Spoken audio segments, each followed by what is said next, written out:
CADEFI les da la más cordial bienvenida al evento de hoy. Comenzamos. Hola amigos de CADEFI, es un gusto estar con ustedes nuevamente aquí en los jueves de charla fiscal entre amigos con un tema muy interesante que es el de la responsabilidad de las personas morales. Como bien decía en el promo, regularmente no todas las personas morales son tan morales y es por eso que vamos a tener este interesante tema que nos va a hacer el gusto de acompañarnos mi amigo el doctor Luis Enrique Navarro Chavarría. Es un gusto estar nuevamente contigo, Luis Enrique, para que nos des luz de este tema que hoy en día es muy importante. Si bien se ha tomado mucho énfasis ahora con temas de corrupción y en general con delitos que prácticamente en su mayoría cometen las personas jurídicas, pues es importante, yo creo que retomemos este tema. Y cuando a mí me preguntan, oye, ¿cómo es posible que le imputen una responsabilidad penal a una persona jurídica o una persona moral? Yo me remonto al año del 2001 y yo les digo que si conocen el caso de Enron. Bueno, el caso Enron pues es muy importante para nuestros amigos de la audiencia y para abrir un poquito la plática con estos antecedentes. Pues el caso Enron es un caso que es un parteaguas en la historia también de las finanzas y también en la cuestión penal. El caso Enron pues prácticamente era una sociedad en la cual, una sociedad que se dedicaba a la venta de gas y que por medio de grandes fraudes pues hizo una fortuna inmensa y llevó a la quiebra a muchas personas, entre ellas personas físicas, personas morales, y prácticamente en el caso Enron es un parteaguas para cuestiones de modificaciones de normas de información financiera y también para cuestiones de responsabilidades penales ya directamente a las sociedades o a las entidades jurídicas. Entonces, si pueden echarle un vistazo a ese caso Enron, que no nada más embarró a las personas que estaban o formaban parte de esta sociedad, sino que también llegó a grandes escalas, que hasta incluso uno de los grandes corporativos en materia de auditoría, pues tuvo que desaparecer precisamente porque era el auditor de esta sociedad. Y entonces ha sido un gran parteaguas este caso Enron para este tema tanto de corrupción como de responsabilidad de las personas morales. Si alguien puede leer el libro o echarle un vistazo al documental de Enron, se darán cuenta de por qué han cambiado desde el 2001 muchas cosas en relación con las cuestiones de normas de información financiera y también con las cuestiones de responsabilidad. Y es ahí donde también empiezan a hacer lo que ahora llamamos el compliance, que es un término anglosajón, pero que lo podríamos, muchos no están de acuerdo con la traducción que luego se le da, que es un programa de cumplimiento, pero bueno, lo podemos conocer como compliance o como programa de cumplimiento, como ustedes lo hayan escuchado, pero es una cuestión que ha tomado gran relevancia en estos últimos años. Y bueno, vamos a empezar con nuestra plática aquí con el doctor Luis Enrique Navarro y que nos va a decir, y mi primer duda cuando tomamos este tema de la responsabilidad penal de las personas jurídicas o de las personas morales es, si bien el derecho penal pues nace precisamente para personas físicas, yo me imagino a una persona física cuando le imputan una responsabilidad penal, pues yo me lo imagino o pagando una cuestión pecuniaria o en dinero, o detrás de la cárcel, detrás de los barrotes, como se dice comúnmente. Pero yo no me imagino a una persona moral haciendo esa situación. ¿Por qué se da esta situación, doctor, de poder imputar a una persona jurídica o a una entidad jurídica una responsabilidad penal? Bueno, muchas gracias. Agradezco a CADEFI y en especial a mi amigo César Reyes. Gracias. La oportunidad que nos dan de volver a estar aquí en el programa.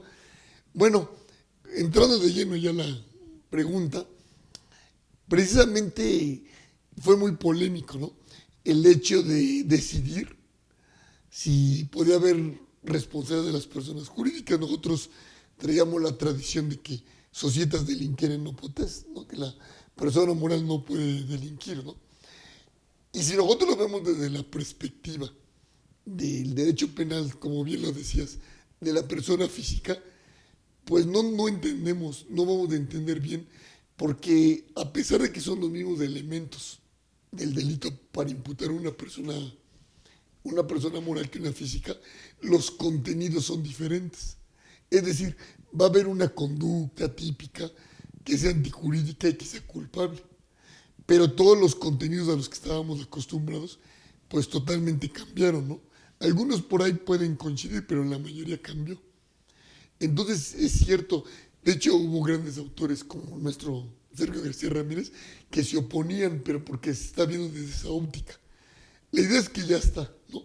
Ya está aquí y nosotros consideramos que político criminal fue correcto, ¿no? Porque sí es una forma de tratar de reducir la delincuencia organizada, sobre todo en el sector económico, ¿no? Que es por lo que creemos que nació. Claro que apenas lo estamos desarrollando, porque podemos observar que actualmente no hay ninguna sentencia ejecutoria, además creo que ninguna sentencia en todo el país que realmente haya condenado a una persona moral, ya sea con personalidad jurídica o sin personalidad, porque es otro tema. Sí, que eso es veremos algo más muy adelante. importante que menciona. Pero fíjense, entonces, es una cuestión que sí vale la pena reflexionar, porque ya no hay vuelta para atrás, eso es un hecho, ya está. Pero lo que sí tenemos que ir siguiendo desarrollando los contenidos, hasta que lo dejemos lo más plausible posible de cuáles van a ser los contenidos para imputar. Porque ahorita lo veremos a lo largo de la plática, cuáles son esos contenidos que difieren totalmente de los contenidos para imputar a una persona física, ¿no? De hecho, se comenta, incluso por el autor de los artículos que dieron lugar a la responsabilidad penal de las personas jurídicas, que es, todos lo conocen, Rubén Quintino, se comenta que hay 3 vías para imputar. La de la persona física normal, que es la que tenemos, la que estamos acostumbrados, la de la persona moral y la de las personas físicas, pero que están al seno de la persona moral. Entonces, fíjense, la ventaja que tenemos es que la clasificación jurídica es la misma para los 3 tipos de imputación, pero los contenidos lógicos van a ser diferentes, ¿no? Por ejemplo, una cuestión muy debatida es dónde está el dolo de la persona moral, que eso también lo iremos Es algo viendo. muy importante, Digo, hasta ¿no? donde esté el avance, ¿no? Porque todavía no hay algo definido ni claro, pero sí hay grandes avances, ¿no? También una cuestión muy importante es que en España, que nació la responsabilidad penal antes que en México, fue en 2010, ¿no?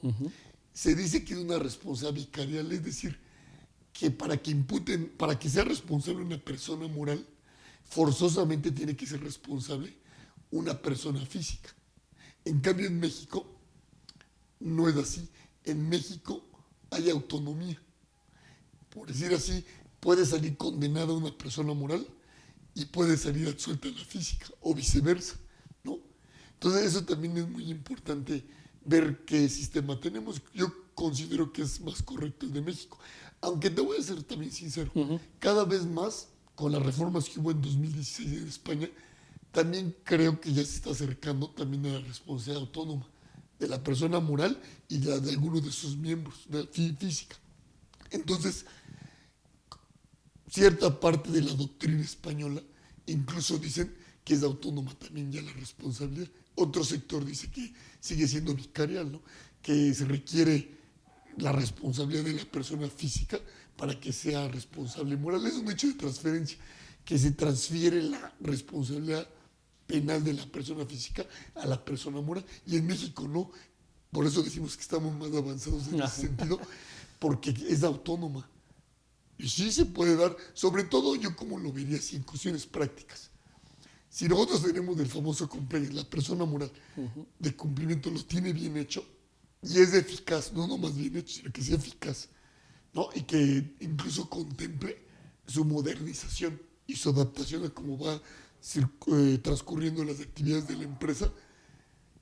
Pero nosotros sabemos que nadie está obligado a lo imposible. Por mucho que lo tengan bien, siempre van a cometerse delitos.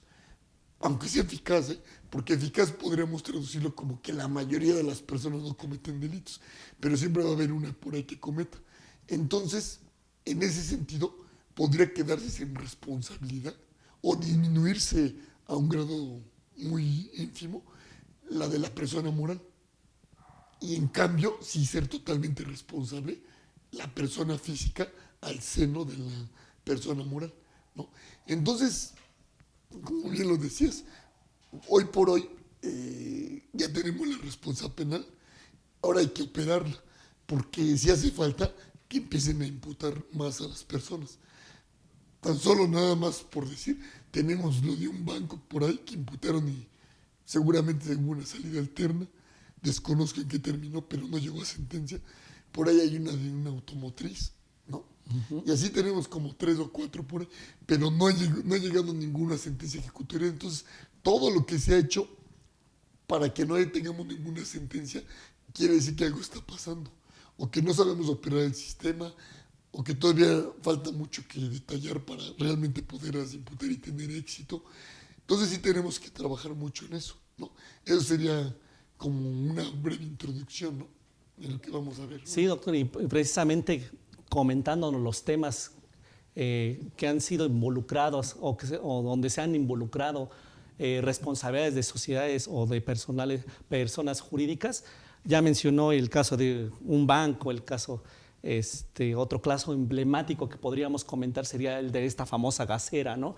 Que pues explota uno de sus camiones en un hospital infantil en Coajimalpa. Yo creo que muchos de los de la audiencia pues recordarán ese hecho donde explota un camión de esta famosa gasera con el apellido célebre de un expresidente, y que le imputaron, y creo que fue el primer caso donde le imputaron una responsabilidad penal a esta sociedad, pero que al final de cuentas llegaron a una reparación del daño y pagaron aproximadamente, creo que 66 millones de pesos, y no llegó más allá esa responsabilidad ya penal a esta sociedad. Entonces, como dice, pues hay algunos casos, hay algunos antecedentes, pero todavía no se ha puesto un antecedente ya firme, o no ha llegado todavía que hayan imputado una responsabilidad penal a una sociedad, ¿no? O sea, todavía yo creo que nos hace falta todavía o aplicar más, o como dice, algo está fallando, pero siempre es importante tener esta consideración. Y cuando, por ejemplo, hablamos del derecho penal, pues es un derecho donde cual dices, bueno, pues ya estás castigando ya la conducta ya realizada. Sin embargo, con estas hipótesis que manejamos o que se están manejando, yo en mi perspectiva, yo pienso que el derecho ya penal ya también se vuelve un derecho como de prevención, ¿no? Al final de cuentas, porque con la cuestión del cumplimiento, pues eso nos está ayudando a que si en algún momento una sociedad o una entidad jurídica llega a cometer alguna situación en el índole de carácter penal, pues gracias a esta prevención con los programas de cumplimiento, pues como mencionaba, puede salir sin alguna situación imputable, o a lo mejor puede reducir un poco la pena que le puedan imponer, ¿no? Entonces, como que a mi consideración ya el derecho penal se vuelve también un derecho ya no de última ratio, sino que ya también se vuelve como que una cuestión también de carácter preventivo en estos casos. No sé qué opine, doctor. Bueno, efectivamente se le está imponiendo a las empresas que se autovigilen y le están poniendo una calidad de garante. Eso también fue muy cuestionado en España y en México. ¿Por qué? Porque dicen, la calidad de garante es algo muy importante. ¿En qué sentido? Se le va a imponer una calidad de garante al que tenga la obligación, ¿no?, de ver por el bien jurídico tutelado, porque no se comete el resultado. Tiene la obligación de evitar el resultado, ¿no? Y, por el ejemplo que tenemos típico, los padres tienen la obligación de cuidar a los hijos. Si por culpa o por dolo incluso no lo cuidan bien y el niño fallece o el niño es lesionado severamente, se le puede imputar a los padres, ¿no?, ese delito. Entonces, desde ahí podemos observar cómo el Estado, de forma quizá arbitraria, está imponiendo esa calidad de garantía a la propia empresa. Y ahí es muy importante precisamente tener el compliance, precisamente como bien lo dices. Ahorita estamos apostando más que represión por la prevención, y eso se hace a través del compliance, que ya el compliance ya ha existido desde muchos No, así países es lo que- y desde ajá. tiempo y en muchas materias. Pero ahora se está exigiendo que esté en materia penal, por lo menos para las personas medianas, personas jurídicas medianas o las grandes empresas. Sí se requiere de contar con un programa de cumplimiento, porque en pocas palabras, si yo tengo ese programa de cumplimiento, como decíamos, eficaz, puedo quedar sin responsabilidad yo, persona moral, en México, o una pena muy baja, una sanción muy baja, pero independientemente, como decíamos, de la persona física. Aquí es muy importante precisamente ese programa de cumplimiento. Y vamos a entrar con el compliance al primer elemento de lo que sería del delito de una persona moral.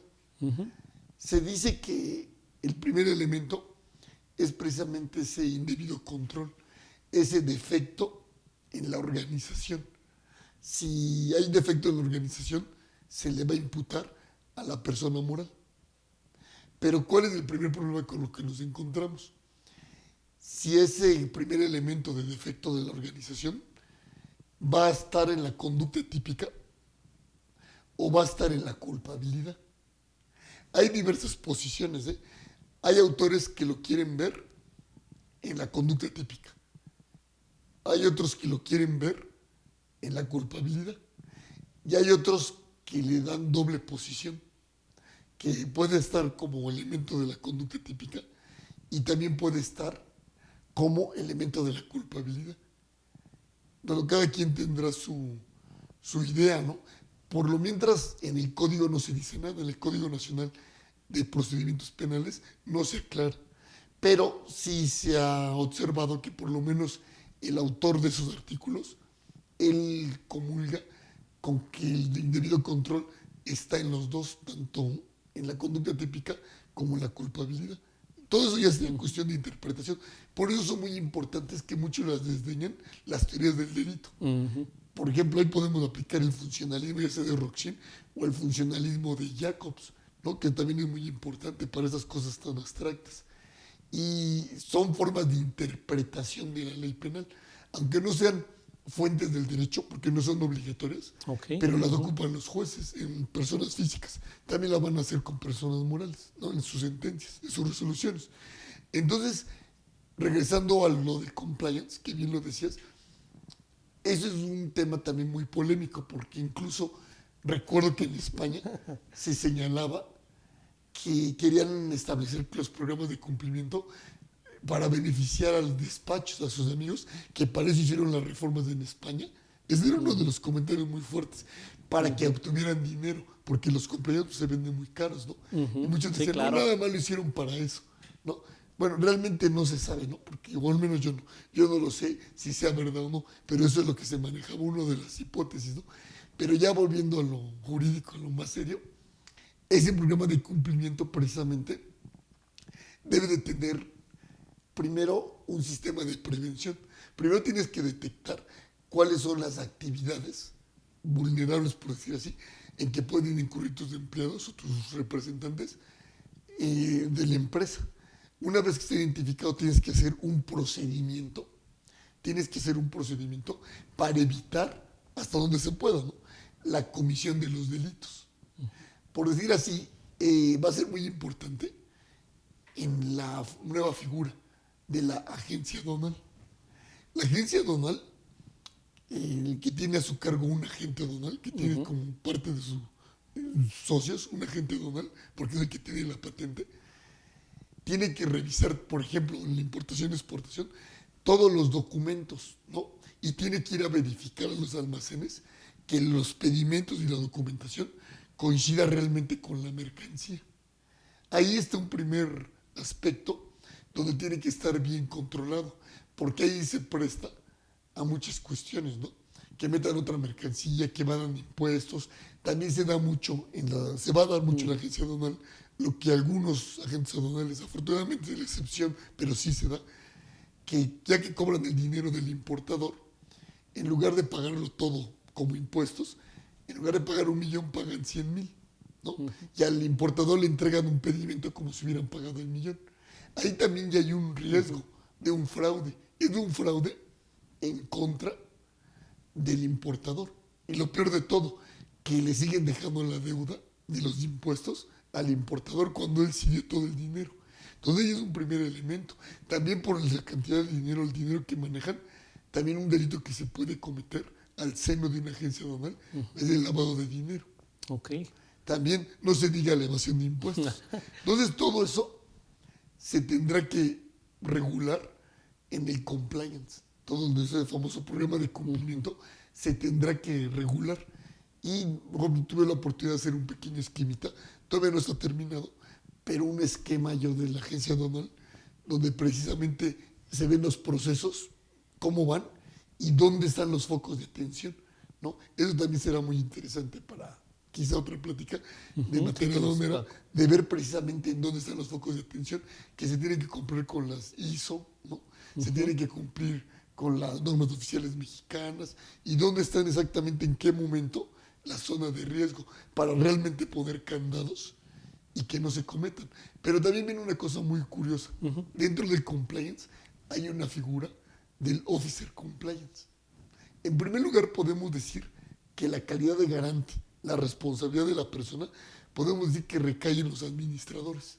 Okay. Se puede decir por estatutos, ¿no? Que luego ahí los ponen, ellos son los Sí, por responsables. nivel jerárquico, Así podríamos es. decir, Sí. caería en principio la responsabilidad. En ellos. Ajá. Pero en materia penal, al igual que en personas físicas, también se pueden, las personas morales pueden delegar esa calidad de garante. Okay. Y normalmente lo hacen, o lo están empezando a prever, porque como decimos, todavía no hay delitos como tal. Bueno, todavía no hay sentencias como tal. Entonces, precisamente, ¿en quién creen que se va a delegar? En el officer compliance, ¿no? Y el officer compliance es el que va a tener la mayoría de la responsabilidad, la mayoría de las veces, y él tiene que tener, incluso él tiene que denunciar. Eso también es un contrasentido. Si lo están contratando en la empresa que quieran, para que denuncie, ¿cómo va a denunciar a sus propios patrones o a los trabajadores que les va a acarrear una responsabilidad a la persona moral? ¿No? ¿Cómo los va a denunciar?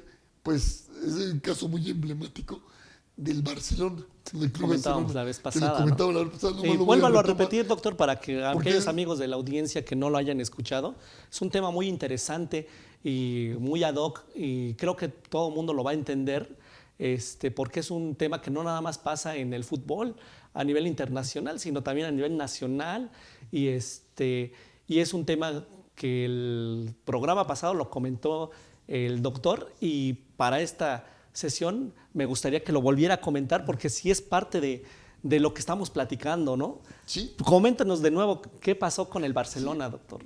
Fíjense, ahí el officer compliance, amigo, fíjense, ahí era una mujer, ¿no?, que no era ni abogada, pero por eso no se requiere que sea abogado, era economista. Y ella precisamente se dio cuenta que estaban cometiendo algunos delitos, como puede ser evasión fiscal, lavado de o lavado dinero. Y otros Ajá. que no podemos decir porque no los conocemos así, ¿es cierto? Entonces podremos incurrir en un error. Lo que sí fue cierto, dicho por ella misma, que tuve la oportunidad de platicar con ella, señaló precisamente que la corrieron porque un socio decía, ¿no? Oye, yo te traje para que seas el officer compliance, tú eres del canal de denuncia. Yo no te puedo correr porque yo te traje para eso. Y el otro socio dijo, yo también estuve de acuerdo y te trajimos, pero yo sí te corro. La corrieron, demandó, ganó, la reinstalaron, y luego por obvias razones pues ya renunció, pero le pagaron muy bien. Pero ¿cuál es lo importante? Que gracias al officer compliance y a toda la documentación que tenía, pudieron imputar y pudieron sentenciar al Club Barcelona. Entonces es muy interesante. Nosotros no sí, tenemos claro. la cultura de que alguien que contratamos nos denuncie. Sí, claro. No, eso sí, como que no es Dirían aquí lógico. en México, ¿cómo vas a morder la mano que te da de comer? Así ¿No? es, Casi, casi. Así ¿no? es. Y la verdad es que por eso decíamos al principio que no sabemos hasta qué punto es correcto que pongan la calidad de garante a la empresa, que la empresa se autovigile, ¿no? Porque por naturaleza no se va a estar denunciando, ¿no? Sí, claro. Y a lo mejor sí se va a medio vigilar y todo, pero si ellos mismos son los que a veces, los dirigentes, son los que quieren cometer un acto ilícito, pues no, ellos mismos no se van a estar queriendo denunciar o que los denuncien. Entonces ahí sí hay no problema, pero sí hay una norma muy fuerte que puso el Estado o los estados en contra de las empresas que se autovigilen. Y para eso nos sirve el compliance, ¿no? Entonces, en un primer momento ahorita que estamos analizando un poco, como comentando nada más, lo que sería el compliance, es muy interesante, ¿no? Si ya dijimos que debe de analizar los factores de riesgo, dónde están los riesgos, debe de establecer los procedimientos para evitar esos riesgos a la medida de lo posible, debe de establecer un canal de denuncia, hasta pueden poner un departamento de compliance, donde precisamente se ven el canal de denuncia, ¿no? Y todas esas cuestiones, porque si no denuncia, ¿quién sería el responsable? Si no denuncia el Officer Compliance, que se están cometiendo delitos, ¿quién podría incurrir también en responsabilidad? Pues la misma sociedad, ¿no? La misma sociedad y el Officer Compliance. Y él mismo, ¿no? Entonces, ese sí tiene que cumplir con su trabajo sí o sí, ¿no? Entonces es muy complicado, ¿no? Y ahora, habrá compliance que no sean tan complejos, pero la mayoría sí, porque casi las empresas están sujetas a cometer muchos delitos. Claro, tiene que ir relacionado con el objeto social, ¿no? Y eso es algo muy si importante, se comete, ¿no? un delito que no tenga que ver con el objeto social, entonces la persona física será imputada, pero como la primer vía que dijimos, como una persona física fuera de la sociedad, ¿no? Okay. Aquí en este caso, cuando es imputada la persona física, tiene que ser con motivo de las actividades, ¿no?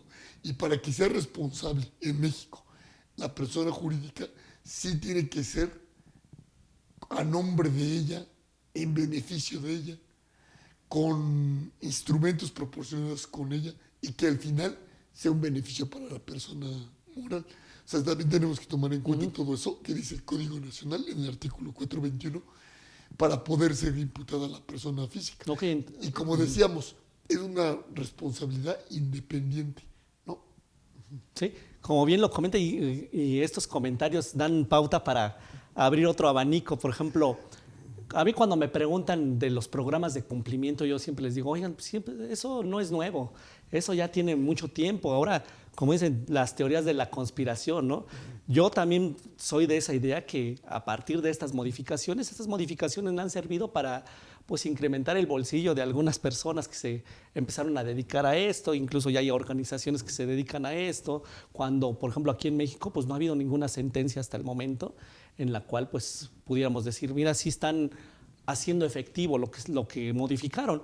Entonces también dentro de esas teorías de la conspiración, yo en mi particular punto de vista, yo pienso que también es una situación en la cual sirvió para darle trabajo a los que se quedaron desempleados por otras cuestiones, ¿no? Y por ejemplo, yo decía, pues es que eso del cumplimiento había sido y ya realmente, pues no es nuevo, sino que ya tiene muchos años y no nada más se genera en el carácter penal, sino también en el carácter corporativo, de imagen. Puedo comentar un caso, y no digo el nombre de la sociedad, pero en el cual también ellos era una sociedad o es una sociedad que cuida mucho sus valores hacia la familia. Es una sociedad, una empresa que se dedica a vender X productos, pero esos productos van dirigidos o se manejan con una imagen de responsabilidad social, bla, bla, bla, bla.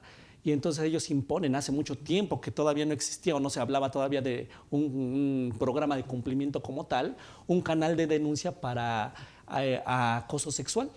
Y como bien decías, decía maestro, doctor,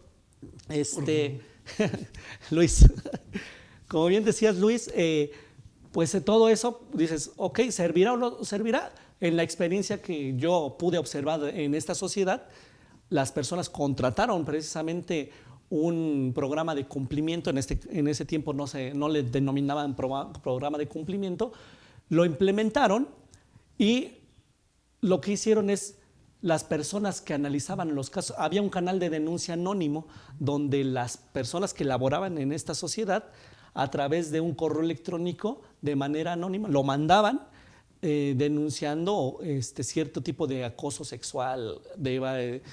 Por lo general eran acoso sexual de funcionarios jerárquicos de un buen nivel. Y ahí incluso había un comité familiar donde ese comité no estaba integrado por personas que trabajaban en la misma sociedad, sino estaba integrado por personas o por terceros, podríamos llamar, que no tenían nada que ver con la sociedad. ¿Para qué? Para que fuera una opinión muy parcial, muy imparcial, perdón. Y entonces este canal de denuncia funcionó tanto que fueron varios de los directores de áreas que fueron cesados por estas denuncias de carácter sexual, ¿no? Entonces ahí podemos ver que realmente un programa de cumplimiento bien estructurado y que realmente sí se imponga para lo que de veras puede ser, pues puede funcionar perfectamente, ¿no? Y como decía también, y hablando del mismo caso de esta gasera, pues como dice, en el procedimiento penal, pues tanto le querían fincar responsabilidad al chofer, que fue el que pues de alguna manera manejó imprudentemente o sin conocimiento estas válvulas, y lo cual hizo que explotara la pipa de gas, como a la persona moral o a la entidad jurídica. O sea, como bien menciona aquí, se le imputan la responsabilidad a ambos, ¿no? A la persona física y a la persona moral, ¿no? Entonces, esos son de los antecedentes que tenemos y que pues realmente ahora, pues le digo, ya son más de carácter preventivo, ¿no? Preventivo, y qué bien que menciona cuáles podrían ser los elementos para poder imponer, porque las acciones las cometen las personas físicas. Y entonces ahí decimos, bueno, ¿cómo podría yo determinar si la persona moral es culpable o se le puede imputar alguna responsabilidad? Y tomaba un punto muy importante en esta situación. Dice, cuando esa acción es derivada de las mismas actividades de la sociedad, o cuando obtiene un beneficio económico o de lucro, también se le podría imponer. Y entonces yo platicaba un caso, o se me veía en la mente un caso, por ejemplo, de una persona, un comisionista que trabaja en una institución financiera que se dedica a otorgar los préstamos, pero él, con tal de querer tener más comisiones derivado de que llegan y que contratan más préstamos con esta institución financiera, falsifica los documentos.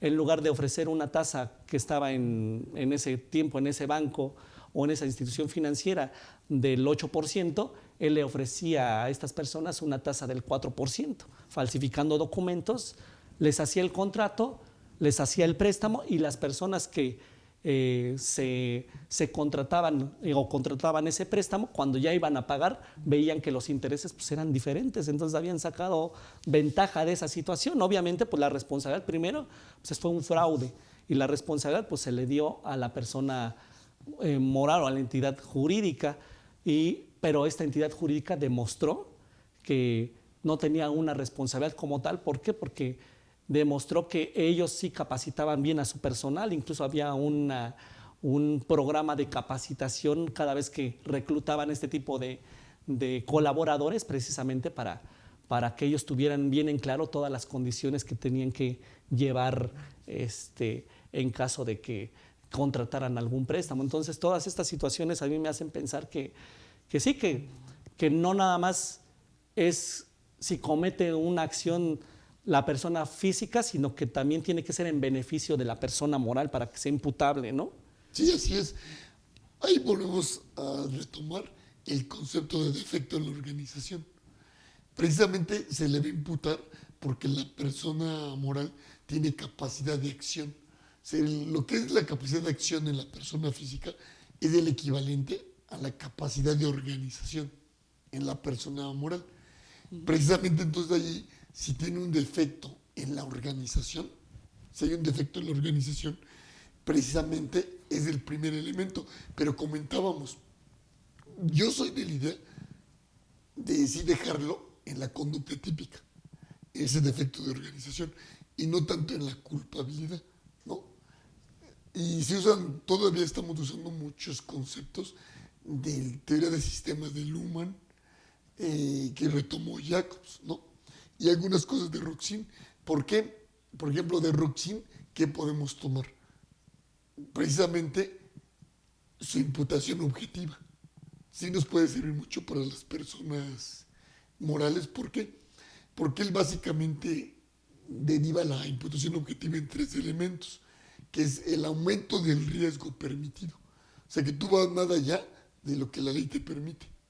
Que ese riesgo permitido se concretice en un resultado y que ese resultado esté dentro del ámbito de protección de la norma. Pareciera que es así muy complejo, pero no, es sencillo porque aumento del riesgo. ¿Por qué aumentó el riesgo? Porque no tenía el compliance. Digo, así en pocas palabras. Sí. ¿Por qué aumentó el riesgo? Porque no tenía un debido control.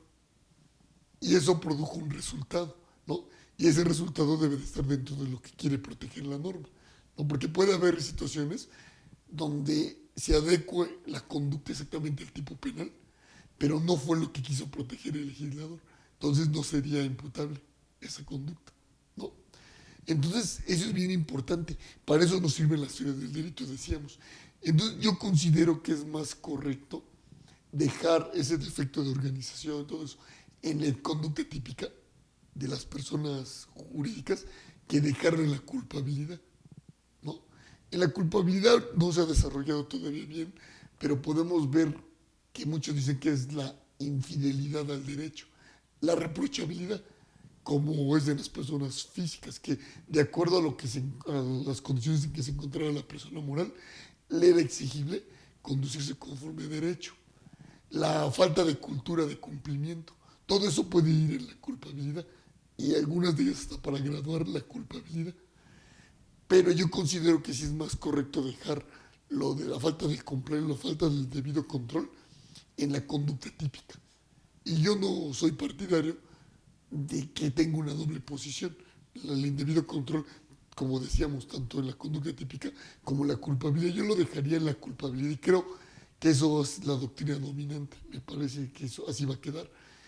Entonces no vamos a confundirnos ya mucho con los contenidos de la imputación de la persona física, ¿no? ¿Por qué? Porque ya son otros tipos de elementos los que vamos a usar para imputar a la persona moral, aunque sigamos respetando conducta típica, antijurídica y culpable, pero el contenido va a cambiar, cambia, ¿no? La clasificación jurídica afortunadamente es la misma. Esa clasificación que viene en el CNPP es muy buena, ¿no? Que dice el hecho típico, la forma de consumación, si es instantáneo, permanente, continuo, la forma de intervención, que si es autor, todo eso aplica, lo que aplica para la persona física, también aplica para la moral. Si es autor, si es coautor, si es autor mediato, si es partícipe inductor, partícipe cómplice, hasta partícipe encubridor puede ser. Todo eso queda igual. También la forma de realización de la conducta. Si fue por acción o por omisión, también las personas morales pueden actuar por acción o por omisión, ya sea omisión propia o omisión impropia. La propia es que tiene un resultado formal, no nos tiene resultado material, y la comisión por omisión o omisión impropia es la que tiene un resultado material y que tenía la calidad de garante de evitar el resultado. Es lo mismo. Por eso en esas categorías, ¿no? Quizá sí hay que aumentar un poquito la clasificación, porque la clasificación se hizo, el autor la hizo del código, para calcular la punibilidad, ¿no? De cuánto a cuánto. Ahí también quizá podríamos agregar también los errores de tipo y errores de prohibición, porque también van directamente encaminados a poder graduar la punibilidad, ¿no? Entonces todo eso, hay muchas cosas que quedan iguales, la clasificación jurídica y todo, pero los contenidos pues son diferentes. Y el tema, el punto medular sobre el cual gira la mayoría de la responsabilidad penal es precisamente ese defecto de la organización. ¿Y cómo es una forma de evitar eso? Teniendo un compliance eficiente, ¿no? Y que se vaya actualizando de acuerdo a las necesidades. Entonces sí es otra forma de verlo y no lo queramos ver como la persona física. Aquí ahorita está en debate qué es el dolo, qué es el dolo de la persona moral, porque el dolo de la persona física está muy claro. El dolo directo es que yo conozco lo que estoy haciendo. La ley le llama que yo conozco los elementos del tipo. Ese es otro tema que luego platicaremos, pero yo conozco lo que estoy haciendo y tengo la intención, o sea, lo quiero, ¿no? Pero también hay que recordar que hay un dolo eventual que se castiga igual que el dolo directo, que es yo me represento como muy posible el resultado, que la vez pasada lo platicamos en el caso de Messi. Yo me represento como muy posible resultado y no es que lo quiera, pero lo acepto. También está ese dolo. Entonces, ¿cuál es el dolo de la persona moral? Todo está en debate, porque dicen, no, pues el dolo de la persona moral es el conocimiento que tiene la persona moral del defecto de su organización. Bueno, pero ¿en quién recae ese conocimiento? Exacto, o en ¿no? qué consiste? Lo más que se ha llegado a decir, creo, de forma más o menos correcta, pero la verdad no deja claro, es que en dado caso ese dolo, ese conocimiento de que se está actuando mal, de que hay defecto en la organización, es de lo que bien decías, del cuerpo de administración, de los administradores, sea una sola persona, un colegiado, como sea. Entonces, al final de cuentas, el dolo se está traspasando a sus administradores y cae en una persona física. Entonces, yo creo que ahí sí va a ser necesario o hacer algo muy abstracto de qué es el dolo para una persona jurídica, o bueno, dejarlo así, que el dolo radica en sus administradores, ¿no? Porque hay muchas teorías, de muchos dicen, no, es que el dolo radica en que conozcan la mayoría de los miembros de la empresa. Y otros, no, es que en sus administradores. O sea, realmente yo considero que todavía no tenemos esa categoría bien definida. Pero bueno, lo que se ha avanzado es ahí, ¿no? Que el dolo de la persona moral es el que radica en el dolo de sus administradores. Okay. ¿No? Entonces sí tenemos que ir viendo las categorías, pero lo principal es el defecto de la organización. Ese es el elemento donde gira casi todo. Entonces, por ejemplo, resumiendo, las conductas entonces las pueden hacer en primera instancia o los niveles para poder imputarle una responsabilidad penal a una entidad jurídica o persona moral. En primera instancia radica en representante legal, sus socios, el consejo de administración, pero también puede ser a los empleados que están abajo, ¿no? También podría ser. También puede resultar. Sí, podría ser también que algún empleado, no sé, el de administración, el chofer simplemente, ¿no? Que haya cometido alguna situación que pueda ser responsable la sociedad. Entonces, o sea, puede ser cualquier persona que está dentro de la sociedad. Así ¿no? es, un empleado, un subordinado, también le puede, con su conducta, puede causar una imputación a la persona moral, pero muchas veces no lo quieren ver así. Dicen, no, es que es responsabilidad autónoma. Entonces, ¿cómo se ve? De la persona moral hacia abajo. ¿Cuál es la conducta de la persona moral? Que no tuvo el debido control, la debida vigilancia sobre esos empleados. Por eso es que le resulta responsable a la persona moral y al empleado le resulta responsable por su hecho propio. Sí, ¿no? claro. También se dice que es hecho propio de la persona jurídica, pero ¿en qué se traduce? Que no hubo un debido control. Y en la persona física es por lo que está haciendo su acción, ¿no? Que es doloso culposa, la clasificación jurídica. Entonces, por una conducta de un empleado puede ser responsable la persona moral, pero va a ser responsable la persona moral porque no lo vigiló debidamente, no lo controló, ¿no? Entonces, así es como más o menos se lleva el avance de por qué resultan responsabilidades y son autónomas, porque ya lo decíamos, puede ser que si tenga un compliance bien hecho, eficiente, todo, la persona moral, y que sí lo implemente y que esté su canal de denuncia, todo, pero no podemos evitar que un empleado cometa un delito, ¿no? Sí, hay que ver si es en beneficio de la persona, porque si no es en beneficio de eso, pues a lo mejor ya ni siquiera tenemos que estudiar la posible responsabilidad de la persona moral, pero sí de la física, ¿no? Entonces tiene que siempre tener el beneficio de la persona moral para que le puedan imputar una responsabilidad. O que él preste los instrumentos para que se lleve a cabo la comisión del delito, en su nombre, en su representación, se haga ese delito, esa comisión del delito. Por ejemplo, yo ahora que está viendo, y estas son cuestiones de la vida diaria que hacemos, y bueno, aprovecho también para decirles a nuestros amigos de la audiencia que nos manden sus saludos, sus preguntas, que den like a la transmisión, son muy importantes sus reacciones que tengan ustedes con nosotros a través de los medios de contacto de CADEFI. Les hacemos la invitación de que nos hagan sus preguntas, algunos comentarios que tengan al respecto y aquí los vamos a estar leyendo y resolviendo.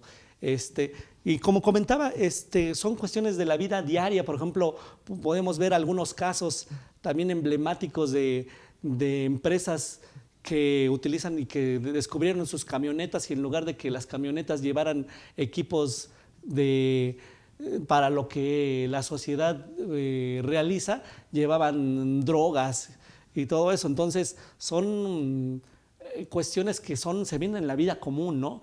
Yo tengo mi equipo de transporte y ¿qué crees? Detuvieron al chofer y cuando le hicieron la revisión resulta que llevaba droga en el compartimiento, ¿no? Entonces ahí también se puede dar esa parte de la responsabilidad penal para una persona moral. Pues depende el giro a que se dedique la empresa, depende también si se benefició con ese delito la empresa, si fue en su nombre, en su representación, y en términos generales sí se puede dar. ¿Por qué? Porque la empresa tuvo un indebido control de organización, tan es así que por eso el empleado cometió el delito, ¿no? Entonces, habrá que ver el caso concreto, pero en términos generales sí es totalmente factible. Nada más que hay que ver si son de los delitos, y los delitos contra la salud sí están señalados. En materia federal, si son de los que están contemplados en el 11 bis del Código Penal Federal. Ahí viene el catálogo de cuáles son los delitos que son susceptibles. No todos son susceptibles. Okay, ahora, una cuestión bien importante. Ajá, sí. El contrabando, la defraudación fiscal, el lavado de dinero, todos sí son tan adentro, el terrorismo, todos esos, trata de personas. Hay muchísimos que pueden ser cometidos por la persona moral. Pero una cosa bien importante, las personas oficiales del Estado no pueden cometer, no tienen responsabilidad. Podrá tener el funcionario público como persona física, por ejemplo, de un delito de corrupción, ¿no?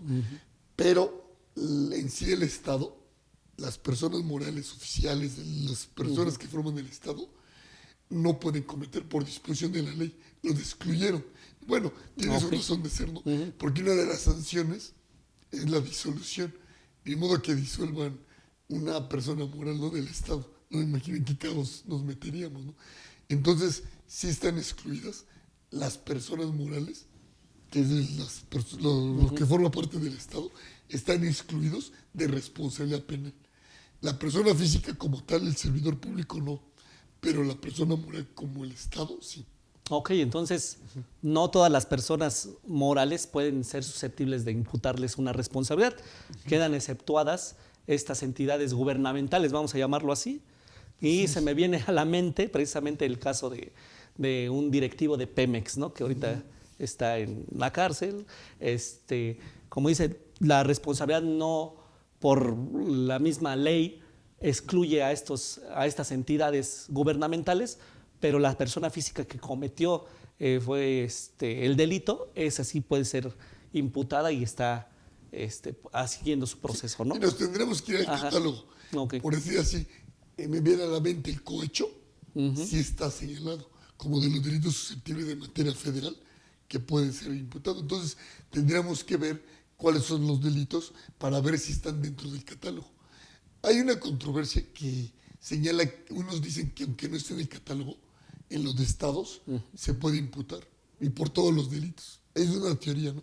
Pero el Código Nacional de Procedimientos Penales sí es muy claro, que dice que debe de estar en el catálogo, señalado sea a nivel federal o las entidades de la federación, ¿no?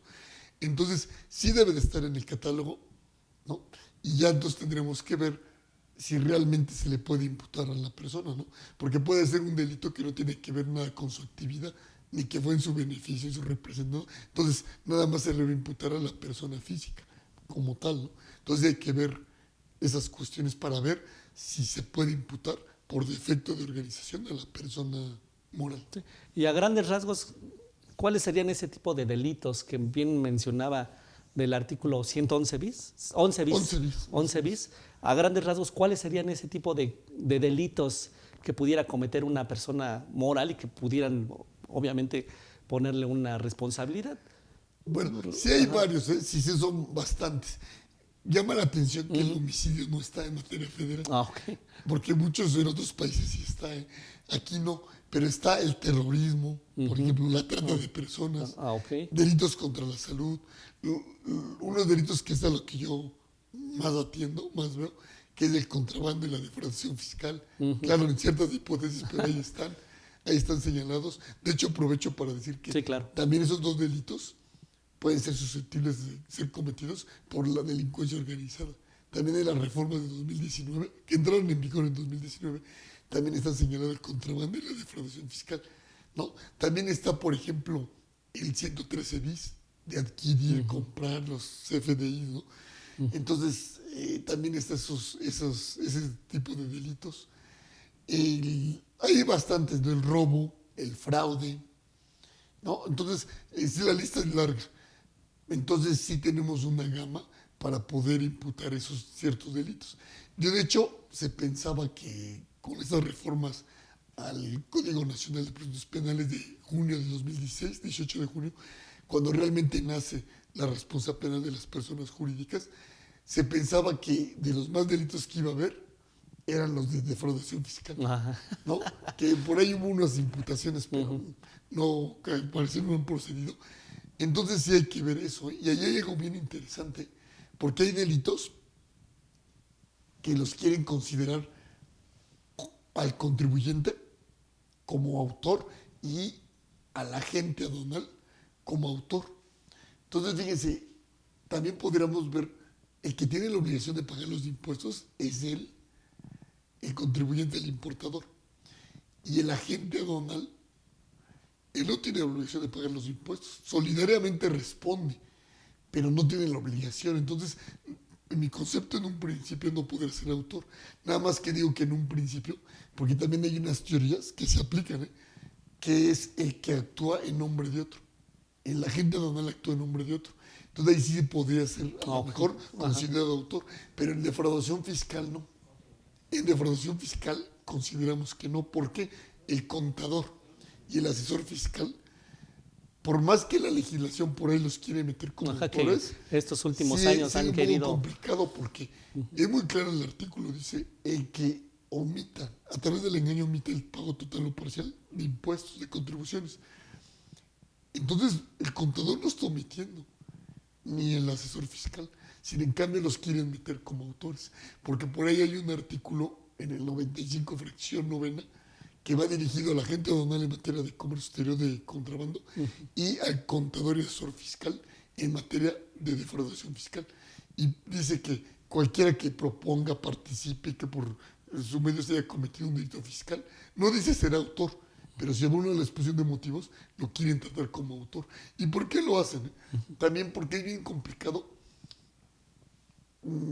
si no fuera autor, porque hay un principio en derecho penal que se llama de accesoriedad limitada y también opera en personas jurídicas, que quiere decir, el delito es conducta típica, antijurídica y culpable, 4 elementos, y en el código lo han hecho con 3, conducta típica 1, antijurídica y culpable.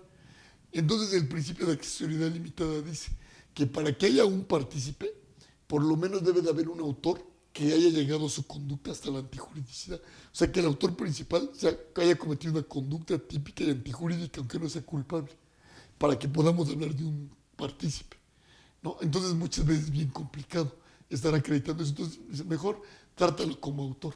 Pero sí tiene trascendencia, porque la pena para el partícipe es de nomás hasta 3/4 partes. O sea, sí se le reduce. Sí, claro. Entonces por eso lo quieren considerar mejor como autor, ¿no? Entonces todo eso también tenemos que analizarlo en la responsabilidad de la persona jurídica. En la delincuencia organizada, que se requiere de 3 personas que se reúnan para cometer un delito de los señalados en el artículo 2 de la Ley Federal contra la Delincuencia Organizada, también puede ser una combinación de 2 personas físicas y una moral. O 2 morales y una física. O sea, sí se podría. O sea, no distingue. No la delincuencia organizada no menciona expresamente que sean físicas, sino pueden ser un conjunto de personas físicas y personas morales. 3. Tiene muchas aristas, tiene muchas cosas bien importantes que hay que seguir desarrollando en la responsabilidad penal de la persona jurídica. Doctor, ¿cree que con estas situaciones que ha implementado últimamente el Estado, donde ha modificado prácticamente en estas cuestiones ya de defraudación fiscal, incluso poniendo nuevos tipos, ¿no?, de defraudación, como bien lo mencionaba? Ahorita que mencionó la de la venta de facturas, me imaginé aquellos anuncios en Mercado Libre y todo de sociedades que incluso hasta se anunciaban vendiendo facturas y todo eso. Entonces, ahí me recordó ahora que estuvo, o que menciona que son de los delitos que se pueden, o que están contenidos en este artículo 11 bis, y que pueden hacerle una responsabilidad penal a una sociedad, a una entidad jurídica. Me vino a la mente muchos de esos anuncios que antes veías de se venden facturas, esta situación. ¿Cree que ahora con esta situación de querer más apretar al contribuyente, a aplicar un terrorismo fiscal en la cuestión de que ya no nada más se queda en una cuestión meramente administrativa, sino que ya muchas de esas situaciones o de esas conductas las están pasando ya al plano penal? ¿Usted cree que sí pueda llegar a aplicarse como debe de aplicarse esta cuestión de la responsabilidad penal a una persona o a una entidad jurídica, o se quede como se ha quedado en estos años, ¿no? Simplemente así veremos, y que solamente se están enriqueciendo las personas que hacen este tipo de trabajos de programas de cumplimiento, pero que sí, ya se vaya a aplicar como debe de aplicarse, o se va a quedar así. Bueno, yo espero que si ya está, porque ya se discutió el tema de si procedía o no. Muchos no están de acuerdo hasta la actualidad, pero ya está. Entonces yo creo que ya mejor hay que enfocarnos en ver cuáles van a ser los contenidos. En la medida en que realmente se empiecen a imputar a las personas, se va a ir depurando los contenidos incluso del delito, porque como decíamos, la responsabilidad penal nació como política criminal. Eso, por ejemplo, es teoría de Roxin también, de que la política criminal le daba contenido al derecho y no el derecho a la política criminal. Entonces, todas las teorías se aplican, claro, no totalmente, sino por partes. Una parte de aquí me sirve, otra sí, aunque es algo sistémico, pareciera, pero no. Entonces, nosotros esperamos que sí, sobre todo es muy ambicioso el legislador. ¿Por qué? Al menos en forma general. Porque, como bien lo saben, dentro de las personas morales, no solo se pueden imputar a personas morales con personalidad jurídica, sino personas morales sin personalidad jurídica. De hecho, un elemento es la imputación, de que es imputable a la persona. En la persona física sabemos que es esa capacidad de comprender el carácter ilícito de mi conducta y de conducirme conforme a esa comprensión. En materia de personas jurídicas, la inimputabilidad sería que no tengo persona jurídica, que no soy dado a la luz. Pero ¿qué crees? ¿O qué creen, querido auditorio? Que también las que no tienen persona jurídica también son susceptibles de responsabilidad penal. Ahí lo dicen los artículos del Código Nacional, ¿no? Por ejemplo, una sociedad en participación. Una asociación en participación. Una asociación en participación en sí no tiene persona jurídica, pero se le reconoce como un sujeto susceptible tanto en materia fiscal para que pague impuestos, como en materia penal para que pueda cometer un delito. Y entonces a ellos, a los que no tienen persona jurídica, normalmente, ¿qué es lo que se pide? Como no son imputables, no pueden cometer el cuarto elemento del delito, que es la culpabilidad. Entonces lo que se pide es que cometan conducta típica antijurídica. Y con eso, conducta típica antijurídica, ahí podría haber un problema. Es decir, ¿por qué me van a imputar algo si no están analizando la culpabilidad? Y la culpabilidad es un elemento del delito. Entonces ahí como que sí puede haber un problema. Pero el código así lo señala. El Código Nacional dice, también se le podría imputar a personas morales y con personalidad o sin responsabilidad que hayan cometido una conducta típica y antijurídica. Incluso las consecuencias son diferentes a las otras, a las primeras, ¿no? Las que son personas morales con personalidad jurídica. Son diferentes las sanciones. Entonces, allí sí también están sancionando, se puede sancionar penalmente a una persona que no haya cometido una conducta típica antijurídica con culpabilidad. Simplemente que haya llegado hasta el tercer estadio o segundo estadio, conducta típica antijurídica, ¿no? Entonces también es muy importante, por eso, contestando a tu pregunta, las armas ahí están puestas, que falta mucho desarrollo, sí. Entonces hay que empezar a que se imputen a las personas, pero bien, o sea, no nada más a la ligera de, no tenía compliance, entonces ya violó, claro. Entonces ya es responsable, no. O sea, sí tiene que analizar con seriedad todos los elementos que dice el Código Nacional de Procedimientos Penales, y también hay que reformarlo, porque como todo, ¿no? Eso fue un gran esfuerzo de la persona que hizo esto y del legislador mexicano, pero como todo se tendrá que detallar. Por decir así, en España consideran inimputable, o que no va a ser sujeto de imputación, una persona jurídica que no tenga más de 20 miembros. Okay. Fíjense, yo no sé si sea correcto, ¿no? Sí. La verdad, porque a ver cuál sería la razón. Pero ahí lo ven por la cantidad de los miembros. Están viendo si hay una cantidad razonable de organización o no. Si tiene menos de 20, en un sector de la doctrina lo señala que serán inimputables. Pero en México todavía no hemos discutido ni visto nada de eso. Ni hemos visto si tiene que registrar el compliance. Muchos dicen, bueno, ante notario para darle más formalidad. Tampoco lo dice la ley. No, a lo mejor sí es necesario para darle más formalidad. Entonces, faltan muchísimas cosas. Sobre todo, yo pondría el punto sobre la ley, lo pondría en acabar de desarrollar bien los contenidos de la conducta típica, antijurídica y culpable, realmente cuáles son y hasta dónde llegan sus límites, para de ahí partir ya y empezar a hacer procedimientos, ¿no? Porque si no nos vamos a atorar desde la vinculación, ¿no?, de las personas. Entonces, si nos atoramos de ahí, no va a ser factible llegar a las sentencias a buen puerto. Y lo procesal está dado, ¿no?, del Código Nacional, pero sí faltan más cuestiones sustantivas y una que otra por ahí, quizá procesal, pero más sustantivas, para ya definir bien cuál es la responsabilidad penal de la persona jurídica, ¿no? Falta mucho por hacer, pero con lo que hay, sí se podría llegar a las sentencias, a emitir una sentencia, ¿no? Sí, ahora que comentó precisamente de que se pueden imputar tanto personas jurídicas con personalidad jurídica y sin personalidad jurídica, sí me vino a la mente en primera instancia precisamente la asociación en participación, que para efectos fiscales nosotros le denominamos que son ficciones jurídicas, ¿no?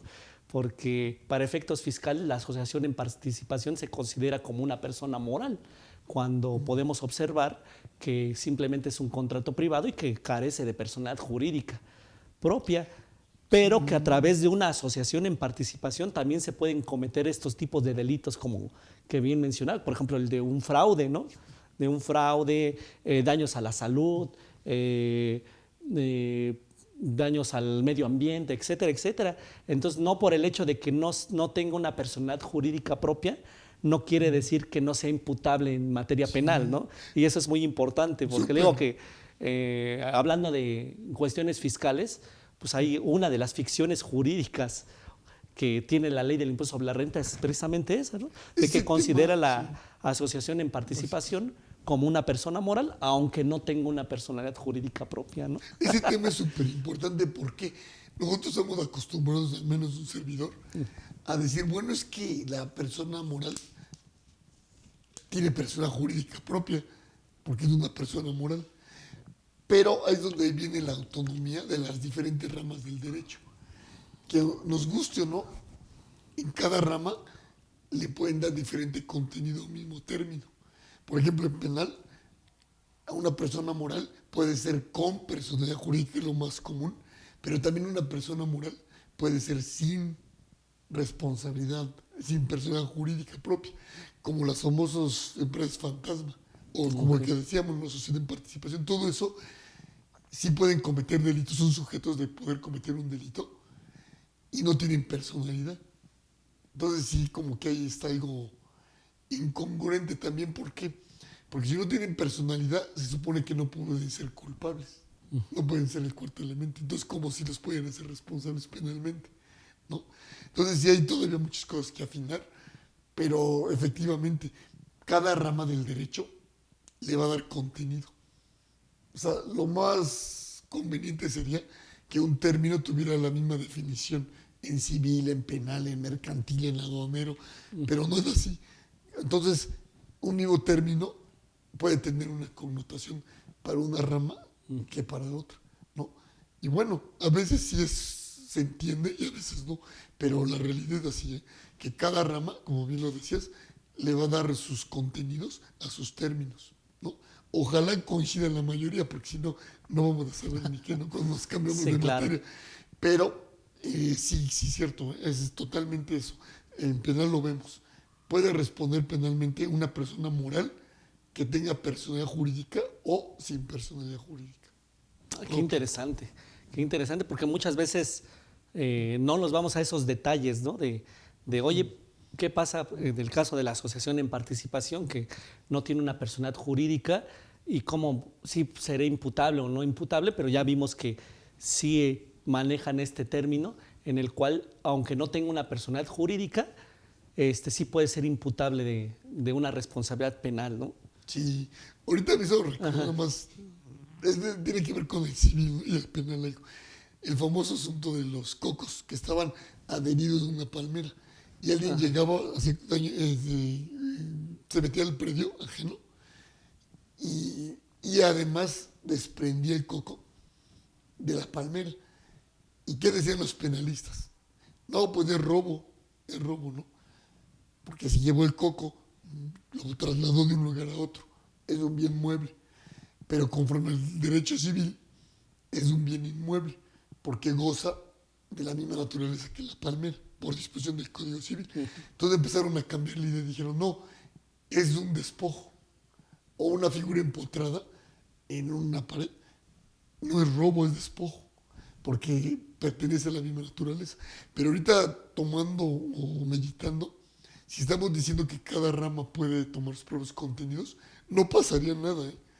Si se volvería a la idea de que ese robo del coco de la palmera o ese desprendimiento de la figura empotrada en la pared fuera otra vez robo.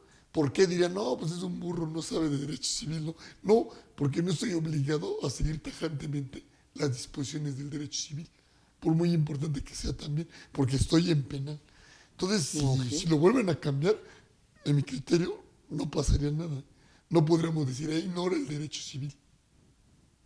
Sí, o sea, no, son autónomos, ¿no? Ajá, claro, lo ideal sería que si compartiéramos los mismos términos, porque si es muy complicado estar sabiendo qué va a decir tal término para la materia penal, qué dice el mismo término para civil, para mercantil. Pues tú lo sabes en la palabra mercancía, que para el derecho mercantil debe estar dentro de los actos de comercio, y muchos están prohibidos, ¿no? No son mercancías ni siquiera. Y para materia aduanera casi todo es mercancía. Sí, todo. Todo así es. Sí, dependiendo de la rama, puede ser el distinto el concepto y entonces pues hay que, si estamos en una rama específica, pues buscar el concepto que menciona esa misma rama, ¿no? Para no tener esas confusiones posteriores. Porque aquí, pues, en este ámbito de los contadores y todo, pues todo lo queremos ver fiscal, ¿no? Todo lo queremos ver fiscal. Para efectos fiscales. Ajá, para efectos fiscales es esto. Pero en otras ramas, pues sí debemos dejar de lado estas cuestiones que muchas veces en la rama fiscal es un poco compleja porque, como dicen, hay muchas ficciones jurídicas, ¿no? Que en otras ramas dices, pues es que en cierta rama no aplica como en el fiscal, ¿no? Entonces, sí tenemos mucho esa situación de en fiscal aplican las presunciones, ¿no? En penal se supone que están prohibidas. Entonces sí cambia mucho los contextos, ¿no? Y sí, puede ser la misma conducta, como en contrabando, decíamos otra vez.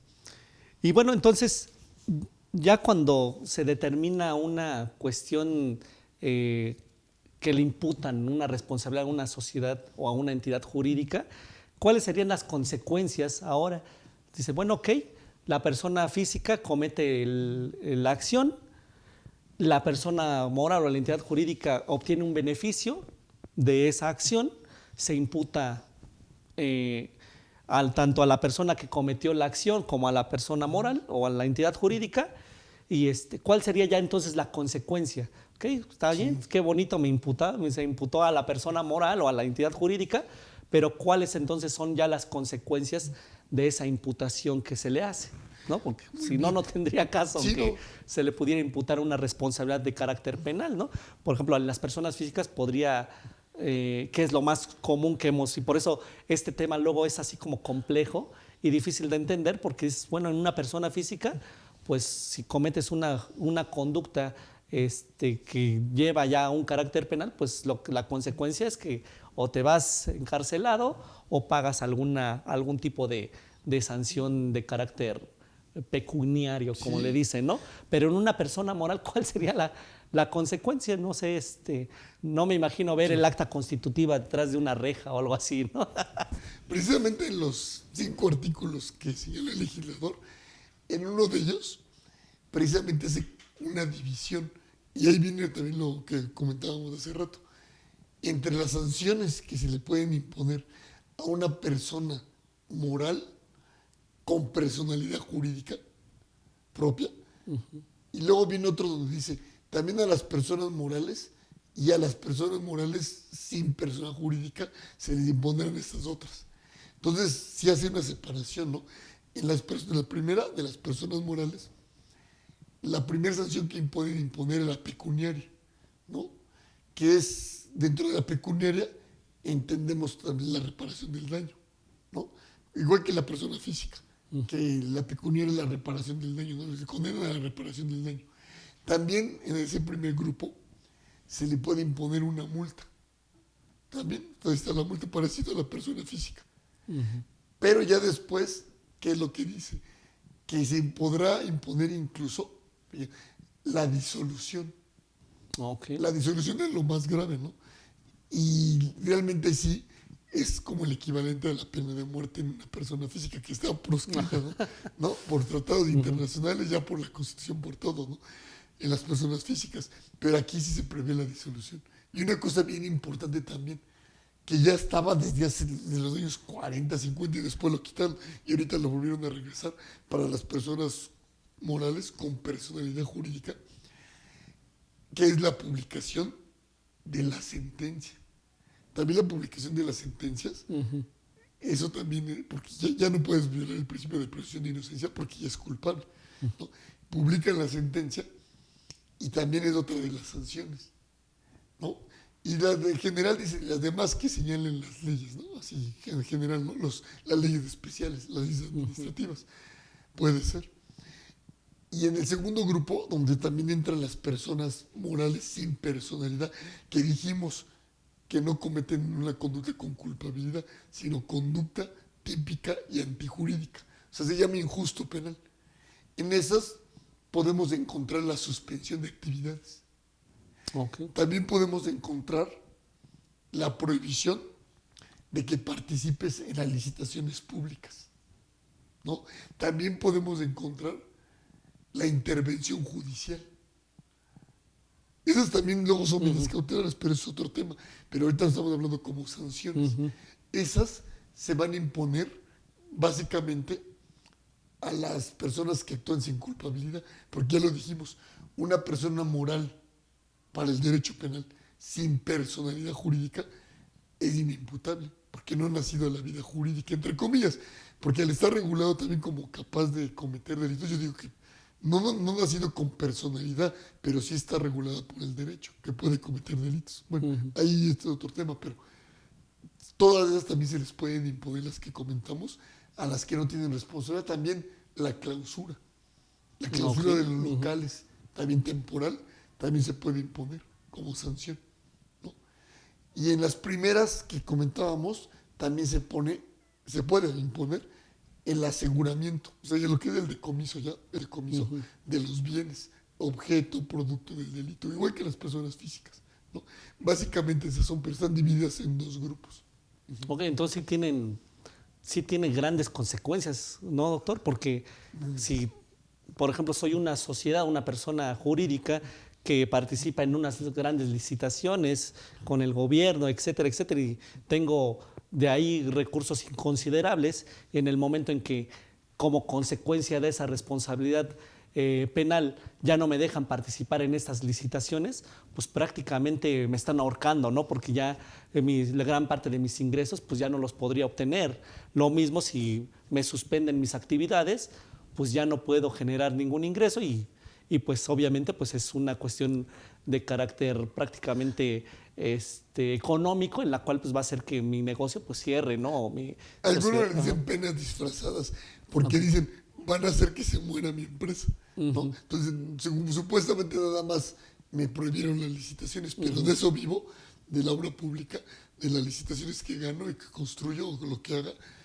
Y precisamente, si es mi principal fuente, es como, yo siempre lo comparo con los sellos digitales, cuando me suspenden. Ah, ok, sí, sí. No, Sí, no me estás suspendiendo un sello sí, digital. nada Sí, más. pues nada más, y me pueden Sí. hacer que quiebre mi empresa. Sí, claro, ya no me Ya dejan no puedo sacar generar los el CFDI, ya no puedo emitir el comprobante, ya no puedo cobrar y pues ya no tengo ingresos y pues ya como consecuencia pues es una escalerita, ¿no? Que, Pueden ser sanciones muy graves que en el papel parecieran no tan graves, pero que son gravísimas, ¿no? sí, Pueden sí, ser. por ejemplo, esta que bien comenta de la cancelación del sello digital, prácticamente estás matando poco a poco a la sociedad, o si no es que prácticamente la matas, ¿no? En un principio. Por eso ahora la autoridad fiscal ha retomado esa parte, ¿no? De algunas conductas que te llevan, en específico el artículo 17H del Código Fiscal de la Federación, en el cual tienes ciertas conductas en las cuales te llevan a la cancelación del sello digital,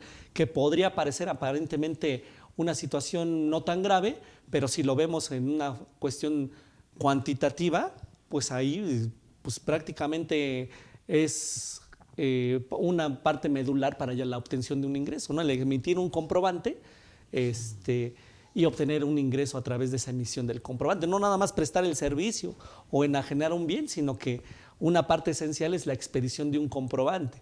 Y si no está, así yo haya prestado el servicio o haya entregado o enajenado el bien, si no hay un comprobante que ampare esa prestación de servicio o esa enajenación, pues prácticamente la otra persona pues no me va a pagar, ¿no? Entonces, ahí, como dice, aparentemente el daño no es tan grave, pero si lo vemos ya fríamente, pues prácticamente estás ahorcando a la sociedad y es lo que está haciendo ahora últimamente la autoridad fiscal, ¿no? O sea, Eso mismo pasaría, perdón, sí, sí. en el materia aduanera. En la agencia aduanal opera a través del agente aduanal. Si comete una de las infracciones señaladas de la ley aduanera, en el 167 en adelante, ¿qué es lo que pasa? Cuando es de cancelación la infracción, posible cancelación de su patente, el procedimiento dice que lo suspendan. Si lo suspenden, ¿cómo va a operar? Si nomás, suponiendo que nada más tuviera un agente aduanal, la agencia aduanal, para operar, si lo suspenden, ¿cómo va a seguir trabajando la agencia aduanal? Entonces, es gravísimo eso, ¿no? ¿Y cómo le va a seguir pagando a sus empleados? ¿Cómo? Sí, claro. Entonces, O sea, tienes que pagar o ver cómo le haces para reactivarlo lo más pronto posible a la gente aduanal. sí, entonces sí, como menciona, aparentemente pueden ser penas que no nos vamos así al extremo de decir, bueno, pues son muy graves o cosas de ese tipo, pero sí, si lo vemos ya fríamente, el suspenderme en mis actividades, el no participar en licitaciones o cerrarme algunas sucursales, pues eso sí podría llevarme a un daño muy grave, ¿no? Y también me vino a la mente una gran cadena de autoservicios que pues aquí en México pues como que acallaron un poco ese escándalo, pero que también tuvo una cuestión de responsabilidad por cuestiones de corrupción, porque corrompía a las personas que daban los permisos o las licencias para poner sus tiendas o lo que llaman sus licencias de funcionamiento, que no eran o los giros o los terrenos donde querían poner estas tiendas de autoservicio, pues no cumplían o no eran del giro que se tenía establecido y corrompían a la gente para poder ponerlas o otorgarles el permiso, y cuando pues no era factible ponerlos, entonces estas grandes tiendas de autoservicio en Estados Unidos pues sí tuvieron que pagar una gran multa. Aquí en México pues se acalló ese escándalo y no pasó nada, ¿no? Esa cadena comercial empieza con W, ¿no? Entonces podríamos observar esa parte, ¿no? De que decir, bueno, pues se cierran sucursales, ya no dejan abrir, pues prácticamente están ahorcando a la sociedad. Entonces sí es muy importante esta parte de cuidar esa responsabilidad que nos pudieran plantar en una cuestión, en una sociedad, ¿no? En entidad jurídica, una responsabilidad penal, porque sí nos podría llevar a una cuestión ya un poco más grave, ¿no? Sí, sí, sí. Y también, bueno, ya también una vez que ya también nos dan las consecuencias, que ya vimos las consecuencias, muchas veces dicen, ok, pues ya, ¿qué tal si me disuelvo? Ese es un O tema, me fusiono, o me escisiono. ¿Qué pasaría en esos casos? Dices, ok, ya tengo la responsabilidad, tengo estas consecuencias, pero quizá a lo mejor para librarme de esas consecuencias, pues me fusiono, me disuelvo o me escisiono o ese tipo de procedimientos. ¿Qué pasaría ahí en esos casos, doctor? Bueno, hay por ahí un artículo que sí señala algo respecto de eso. La verdad es que es muy general. Y la verdad no está nada desarrollado. O sea, es más, ni está sujeto totalmente a interpretación y a desarrollo. Porque efectivamente sí prevé esa situación. Señala que si una sociedad, una persona moral se escinde, ¿no? Se disuelve, se fusiona, dice, lógico, sería para evitar la sanción que ya le pusieron, ¿no? Dice, seguirá teniendo responsabilidad penal. Dice, en la medida en que tenga relación con la persona moral que se escindió, que se extinguió, en la medida que tenga relación, seguirá esa medida de la sanción. Realmente no es nada claro ese artículo y no nos da luz, no nos da luz. Ese sí es uno de los artículos que se tendrá que reformar para ver en la práctica cómo sería que siguen respondiendo. Porque ya no existen Sí, ya no jurídicamente, existe, ¿no? Al menos ya no tienen la persona jurídica, a menos que diga sus miembros, no, los miembros no son la persona moral, ¿no? Entonces, ¿cómo sería que siguen subsistiendo esas sanciones? ¿O quién las va a pagar? ¿O cómo? ¿O en qué medida? Realmente, si hay un artículo por allí que te habla de que seguirán teniendo responsabilidad, pero no te dice cómo o cómo se aplicará, que la sanción que les impusieron se cumplirá, ¿no? Pero cómo va a ser no te lo dice. Entonces, ese es de los artículos que sí tenemos que desarrollar, ¿no? Sí, sí, sí.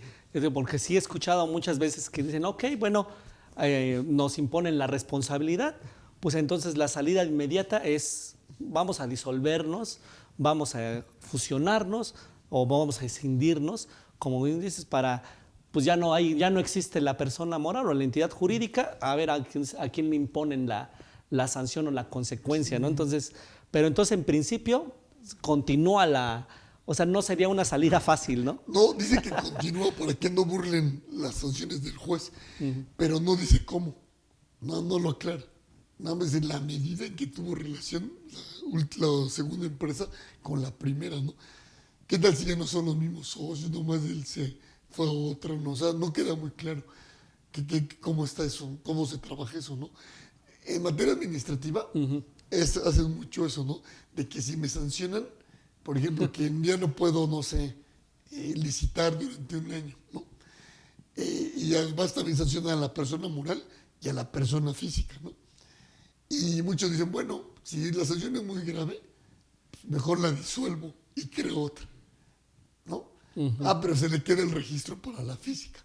Entonces eso ya no les gusta y se recurre, ¿no?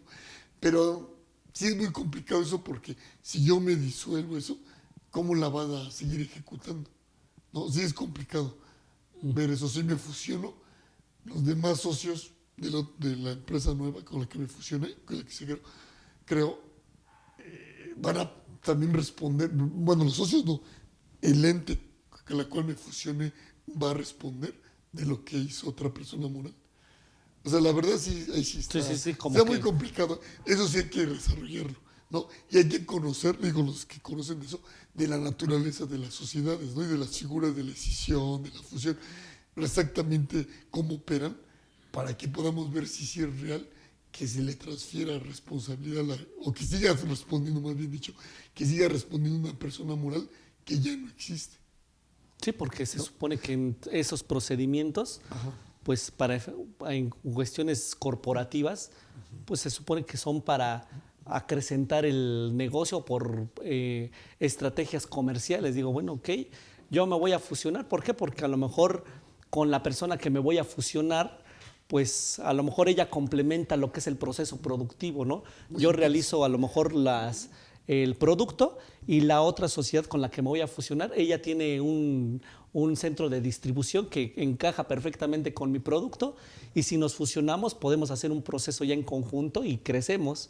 Lo mismo puede pasar con una escisión, dicen, ok, parte de mi proceso productivo lo paso para acá y hacemos una cadena ya de producción mucho más eficiente. O sea, son estrategias más o encaminadas a ese tipo de cuestiones ya corporativas y de eficiencia empresarial, pero bueno, se utilizan para efectos de escapar, como dicen, en materia administrativa de algunas sanciones, y bueno, y vimos que en materia penal pues también se utilizan, pero que está ahí la reserva de que el hecho de que te disuelvas, te fusiones, te decisiones, pues no quiere decir que la responsabilidad pues termine ahí, ¿no? Yo creo que el legislador quiso mandar un mensaje de que no porque te disuelvas o no porque te fusiones, decisiones, nada ya se queda sin responsable. Yo quiso mandar el mensaje. Es como antes los primeros artículos de la Constitución que dicen derecho a la vivienda, a la educación, dicen son derechos programáticos, porque no hay un medio de defensa real para poderlos hacer valer. Ahora muchos de esos derechos ya no son nada más programáticos. Ahora sí, a través de los mecanismos jurídicos del amparo, podemos exigirlos. Algo así parecido aquí, ahorita está como en su fase programática, ¿no? De que no quedarán sin responsabilidad, ¿no? Pero sí se tiene que desarrollar para ver cómo se va a hacer eso. ¿Cómo va a ser posible que continúen con responsabilidad esas personas morales, ¿no? Sí. Aquí, bueno, voy a hacer una pausa aquí tantito para hacerles unos anuncios parroquiales. A partir del lunes, la Facultad de Contaduría y Administración tiene su expo Libros y Revistas. Somos de alma mater de la Universidad Nacional Autónoma de México. La Facultad de Contaduría, a partir del lunes, tiene su feria de expo Revistas y Libros. Los invitamos, o les hago la más atenta invitación para que si tienen algún ratito, vayan a visitar la expo. Lleva muchos años esta expo y se hace cada vez que empieza un semestre escolar. Ahí podrán encontrar muchos libros que hablan precisamente de estos temas fiscales, contables, empresariales, financieros, etcétera, etcétera. Los invito a que vayan a la Facultad de Contaduría y Administración a esta expoferia Libros y Revistas. Va a estar toda esta semana y parte de la próxima semana ahí en la explanada de la Facultad de Contaduría y Administración, y en una parte del posgrado también va a estar esta feria. Los invito a que vayan y que compren sus leyes fiscales, sus normas de información financiera, todos esos libros que continuamente se tienen que estar actualizando cada año, ¿no? Entonces es una buena oportunidad para que asistan. Otro de los anuncios parroquiales que también vamos a empezar a implementar en estas charlas, pues es el recordatorio de las obligaciones fiscales. En este mes también se vence el plazo para la presentación del grado de riesgo para efectos del IMSS, que aquí, bueno, el maestro Telésforo Ávila un saludo al maestro Telésforo, que nos ha platicado mucho de este tema, y entonces también queremos recordarle a la audiencia que es el mes donde tenemos que presentar el grado de riesgo para efectos del IMSS. Este es otro de los anuncios parroquiales. Y también el último anuncio parroquial, que es muy importante que lo pueda comentar, es de que ya lo que es la Comisión de Normas de Información Financiera ha sacado también ya su reporte técnico acerca del tratamiento de la modificación que se hizo a la Ley Federal del Trabajo en torno a la materia de vacaciones.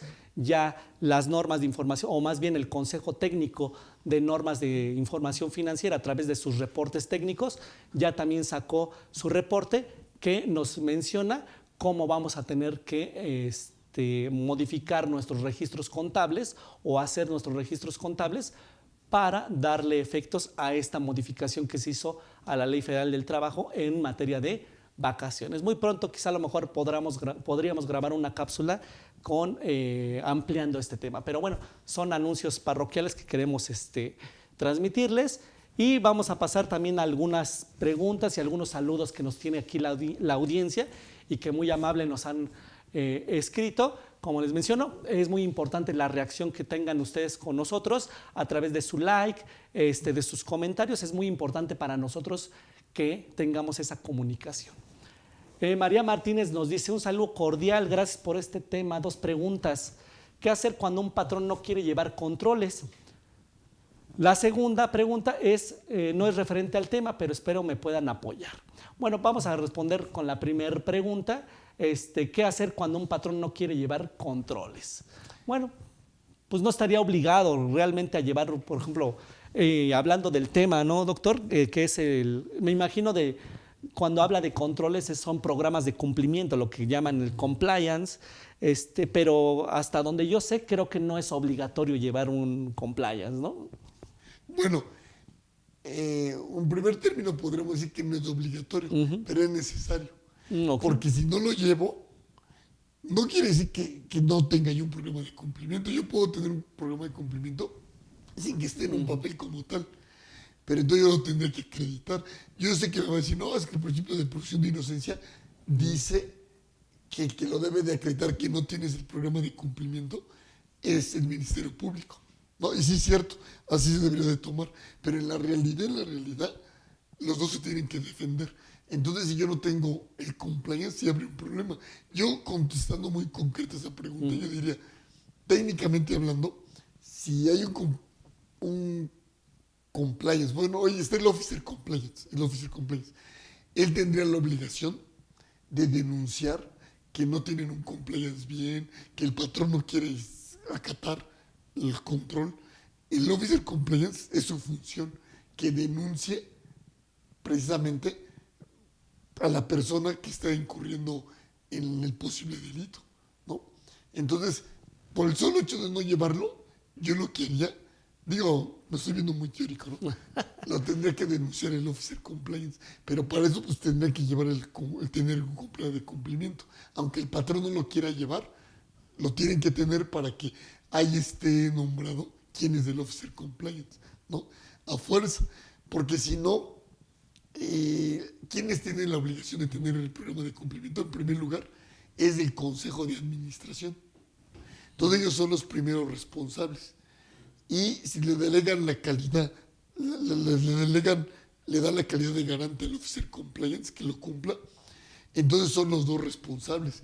Y si le transfiere la calidad de garante, esto puede ser nada más el officer compliance. Pero en un principio quien tiene la obligación es el Consejo de Administración. Okay. Él tendrá la obligación de que haya un compliance, ¿no? Si lo queremos ver así muy práctico. Sí. ¿No? Sería Okay.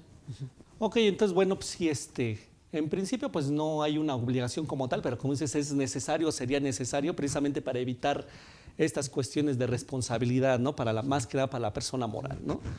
Y la segunda pregunta que nos hace María Martínez es, una persona moral no presentó declaraciones de ISR de salarios. Se requiere poner al corriente. Sin embargo, al entrar a la plataforma no se prellena el campo de salarios. Hago la aclaración que sí timbro en tiempo en el mes.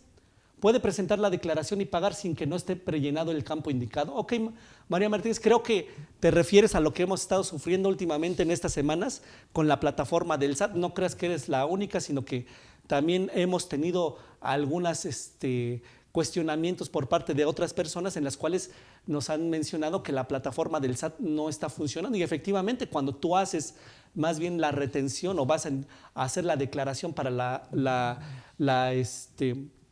el pago de las retenciones de salarios, comúnmente, de acuerdo a los comprobantes de nómina que has expedido, pues ya en la declaración ya viene prellenado el monto de la retención del impuesto sobre la renta. Sin embargo, hemos observado en estas semanas que cuando te metes a la plataforma a hacer tu llenado de tu declaración, esta información no sale.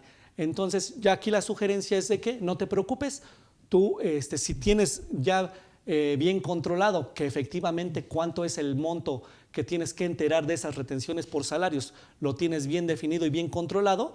Si no aparece en la plataforma del SAT, no te preocupes, ahí está el campo donde tú puedes llenar la cantidad que tú hayas determinado y posteriormente ya el SAT quizá ahorita que está haciendo muchas modificaciones en materia informática precisamente para preparar la plataforma para la presentación de la declaración anual, muy probablemente es por eso que la página no esté cargando completamente esos datos. No te preocupes, María Martínez, tú haz tu declaración, aunque no esté el prellenado ya como tal, ya posteriormente ya el SAT correrá nuevamente la actualización de su sistema y ya aparecerá ya como tal. Pero sí es un problema que se ha venido dando en estas últimas 2 semanas, en la cual muchos de los datos no aparecen en el prellenado, incluso no nada más es este error, sino también error en el coeficiente de utilidad para aquellas personas morales del régimen general, tampoco aparece. Creo que ya en estos últimos días ya aparece ya el coeficiente de utilidad ya prellenado, como se venía llenando en las declaraciones del 2022, pero no te preocupes, María Martínez, tú presenta tu declaración, aunque no estén prellenados los datos, es una cuestión ya meramente de la plataforma del SAT, ¿no? Esperamos haber contestado tu pregunta, María Martínez, y si tienes alguna otra, por favor, haznos saber. Dice Leticia Escagno, dice, en realidad, una salida del socio con venta de acciones, la responsabilidad ante el SAT es del nuevo socio quien compra las acciones. Fíjate que es muy buena pregunta, ¿no? Comúnmente se da en eso en materia administrativa. Yo he visto que, pues obviamente quien tiene principalmente la responsabilidad, pues obviamente es quien aparece como socio o accionista.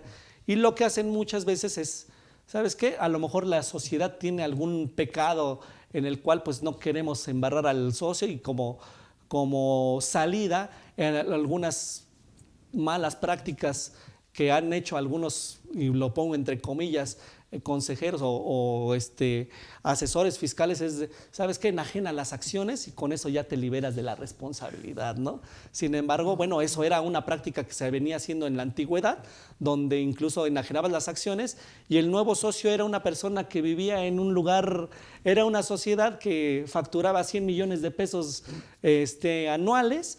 Y resulta que las acciones las compra una persona y no es por una cuestión de discriminación ni nada de eso, es una persona que vive en una ciudad o en un lugar donde realmente no es compatible con los ingresos que pudiera haber obtenido de la sociedad, simplemente lo hicieron para de alguna manera evitar la responsabilidad. Sin embargo, pues ya en la actualidad ya el SAT pues no nada más se queda ahí, sino que sigue el proceso y no nada más la solución es vender las acciones y ya, sino que ahora en la actualidad pues el SAT se va mucho más allá y no importa que las acciones se hayan vendido, ¿no? Bueno, sobre todo hay que partir de la época donde fue el hecho ilícito, ver quién era el representante, quién era el socio, o sea, a partir de allí, porque una vez me tocó ver un asunto donde querían liberar a un representante en una defraudación fiscal. Querían liberar a un representante legal de la empresa del delito de defraudación. En primera instancia sí lo consiguieron, pero ya en segunda no. ¿Por qué? Hicieron una simulación de unas actas de asamblea, una reunión. Dijeron, no, mira, ese delito sucedió en tal fecha, ¿no? Y ya no era para esa fecha. Cuando hizo la declaración omitiendo el pago total o parcial de impuestos con engaños, él ya no era, y dejaron pasar así tiempo para que cuando dijeran, bueno, tiene razón, él ya no era, y quién es con el que era, el nuevo, ya hubiera prescrito para el nuevo. Pero ¿qué pasó? En primera instancia les compraron la idea. Sí, es cierto, mira, aquí está su acta de asamblea, donde él ya no era cuando hicieron la declaración. Sí, pero ¿qué crees? Nunca cambió, ni notificaron a los bancos, ni al SAT, ni nada. Él seguía siendo un representante para esos defectos. Quizá en la asamblea no, para la sociedad, pero para efectos de las autoridades sí. Por lo tanto, volvieron, después de que lo habían dejado absuelto en primera instancia, en apelación que hizo el MP, lo volvieron a condenar a 10 años. ¿Por qué? Porque se demostró, que él seguía siendo el representante materialmente hablando. No habían cambiado ni las firmas, ni la e-firma, ni la empresa, ni de él. Él seguía teniendo acceso a las cuentas de los bancos de la empresa, todo. Entonces, le dejaron la responsabilidad. Por eso, contestando a la pregunta de la compañera, pues ahora sí que hay que irnos a la fecha, como primer paso, hay que irnos a la fecha en que se dio el ilícito y ver quién era el responsable. Sí, por eso decía que muy comúnmente hacían este tipo de operaciones simuladas donde vendías las acciones a otra persona y pensaban que con eso ya te liberabas de la pena. Pero acá, como nos acaba de decir también el doctor, pues no es tan fácil, ¿no? O sea, hay que hacer las cosas bien y no hacer cosas buenas que parezcan malas, ¿no? ¿Qué más tenemos? Dice Betty BZ nos dice, las leyes están realizadas por personas que cubren sus presentes o futuros delitos. dejan lagunas y se aplican en un alto porcentaje para que el sistema siga en mucho a su favor. Así que se necesita en el gobierno y en la ciudadanía de personas preparadas mental y físicamente para visualizar con ética todos los enfoques de las acciones. Pues creo que tiene mucha razón, ¿no, doctor? Creo que hemos visto muchas cuestiones en las cuales se pretende modificar alguna ley argumentando un beneficio para la ciudadanía, menos corrupción, etcétera, etcétera, combate a los delitos, etcétera, etcétera, pero al final de cuentas siempre dejan como una laguna en la cual pues una puerta abierta como para poder salir, ¿no? Salir de esa situación y por eso también ha aumentado, por ejemplo, estos planes también de ética profesional, de ética empresarial, ¿no? Precisamente para que tomemos conciencia y hagamos mejor las cosas. ¿O qué opinas? Muy bien, muy bien. El maestro Raúl Zaffaroni, de hecho, él tuvo la oportunidad de ser ministro allá en Argentina, en su país. Él explica brillantemente, como lo dijo la compañera, precisamente el derecho penal es utilitarista. ¿Por qué? Nada más se usa para contener a las masas, para venganzas. Cuando vemos un rico en la cárcel, un verdadero rico, es porque es una venganza, ¿no? O alguna otra cuestión, ¿sí? muy excepcional. O no quiso entrarle al aro. Algo muy excepcional, que es la política, ¿no? Todo eso. Pero realmente está hecho de clases medias para abajo, ¿no? Para reprimirlos. Realmente el derecho penal no está hecho para los ricos. Y efectivamente, como dice la compañera, siempre las leyes, incluso las penales, están sujetas a interpretación y siempre se van a interpretar ahora sí que del lado del más poderoso, ¿no? Excepcionalmente por ahí hay una que no, pero así es. En delitos fiscales sí vemos gente a lo mejor de dinero y todo eso, pero realmente ellos casi nunca pisan la cárcel, pisan los que están trabajando para ellos y ahí los van metiendo y eso a veces, pero realmente por eso se hace mucho énfasis en que denuncien al beneficiario final. En el papel está bien, en la práctica no. Entonces, como dijo bien acertadamente la compañera, pues el derecho penal está hecho para cierta estratificación de la sociedad, que son los pobres, ¿no? Y los clase media quizá, para los otros no. Entonces, hay bastante lagunas, están mal hechas las leyes, las hace gente muchas veces que ni conoce de los temas. Entonces, sí, efectivamente así es, ¿no? Me recordó en las clases que tuve el gusto de tomar con usted, aquella teoría de los nazis de Mesmer, ¿no? Donde ponían las leyes a su modo para cuando fueran los juicios, ellos dijeran, pues yo solamente cumplí lo que establecía la ley, ¿no? Así la ley dijera que tuvieras, fueras un genocida. Sí, porque dicen que era delito, que violaba el sentimiento de la nación del pueblo. Entonces era tan amplio que metían lo que quisieran ahí como delito, ¿no? Y quien quisieran, ¿no? Y entonces ahí fue una escapatoria para muchos de esos juicios, ¿no? Hasta que llegaron los juicios de Nuremberg. Cuando ¿no? Mesmer ya hizo su teoría, precisamente puso más obstáculos para que precisamente no los juzgaran ellos. Que sí los juzgaron, muchos de ellos pues, salieron condenados. Que ahí hubo una violación, ¿no? Porque fueron tribunales exprofesos después del delito, crearon los tribunales. Y eso está prohibido en toda la legislación. Sí, claro. Es una crítica, ¿no? A los... Por eso ahora hicieron la Corte Penal Internacional, para evitar ese tipo de violaciones. Sí, fue una crítica que se le hizo a los juicios de Nuremberg, ¿no? Que cómo podrían ellos, o otro país, juzgar acciones que se emitieron en un país determinado. Y tribunales, ¿no? Crear tribunales posteriores a los hechos. A los hechos, ¿no? Sí, qué interesante. También aquí también nos dice nuestra amiga Betty BZ, nos dice el accidente de trenes en Estados Unidos, ¿cuáles son las responsabilidades de la empresa y gobiernos en sus acciones en aspectos ambientales, económicos? Pues creo que los daños pueden extenderse y si fue provocado, como dicen en el Metro de México, solo sería el culpable. A ver, el accidente de trenes en Estados Unidos, ¿cuáles son las responsabilidades de la empresa y gobiernos en sus acciones en aspectos ambientales y económicos? Pues creo que los daños pueden extenderse y si fue provocado, como dicen en el Metro de México, solo sería el culpable.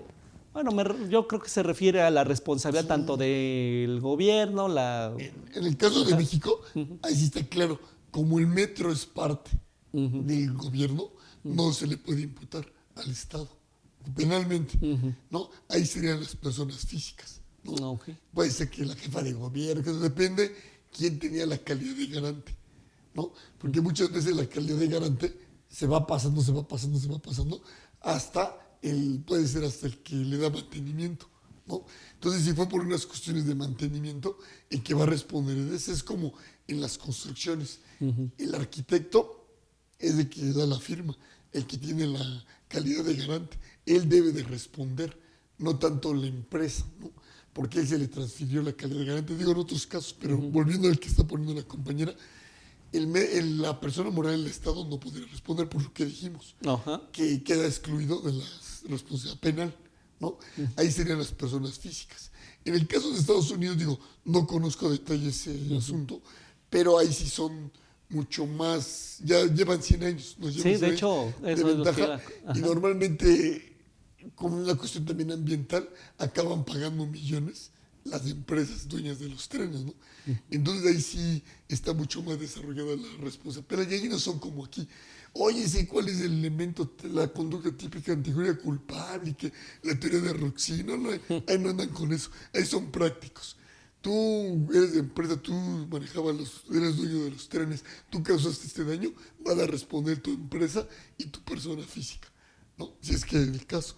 Ahí son mucho más prácticos y ahí no se andan con las teorías, ¿no? Que muchas veces con las teorías y con todo lo dogmático podemos quitar de responsabilidad a las personas. Ahí son muy más prácticos, ¿no? Sí, de hecho, de esto vienen en Estados Unidos, desde antes que empezara esta cuestión del compliance, del programas de cumplimiento, que mucho de eso viene desde España, pues en Estados Unidos ya tiene años, ¿no? Décadas, creo que siglos, ¿no? Creo que se viene aplicando esta parte del cumplimiento normativo.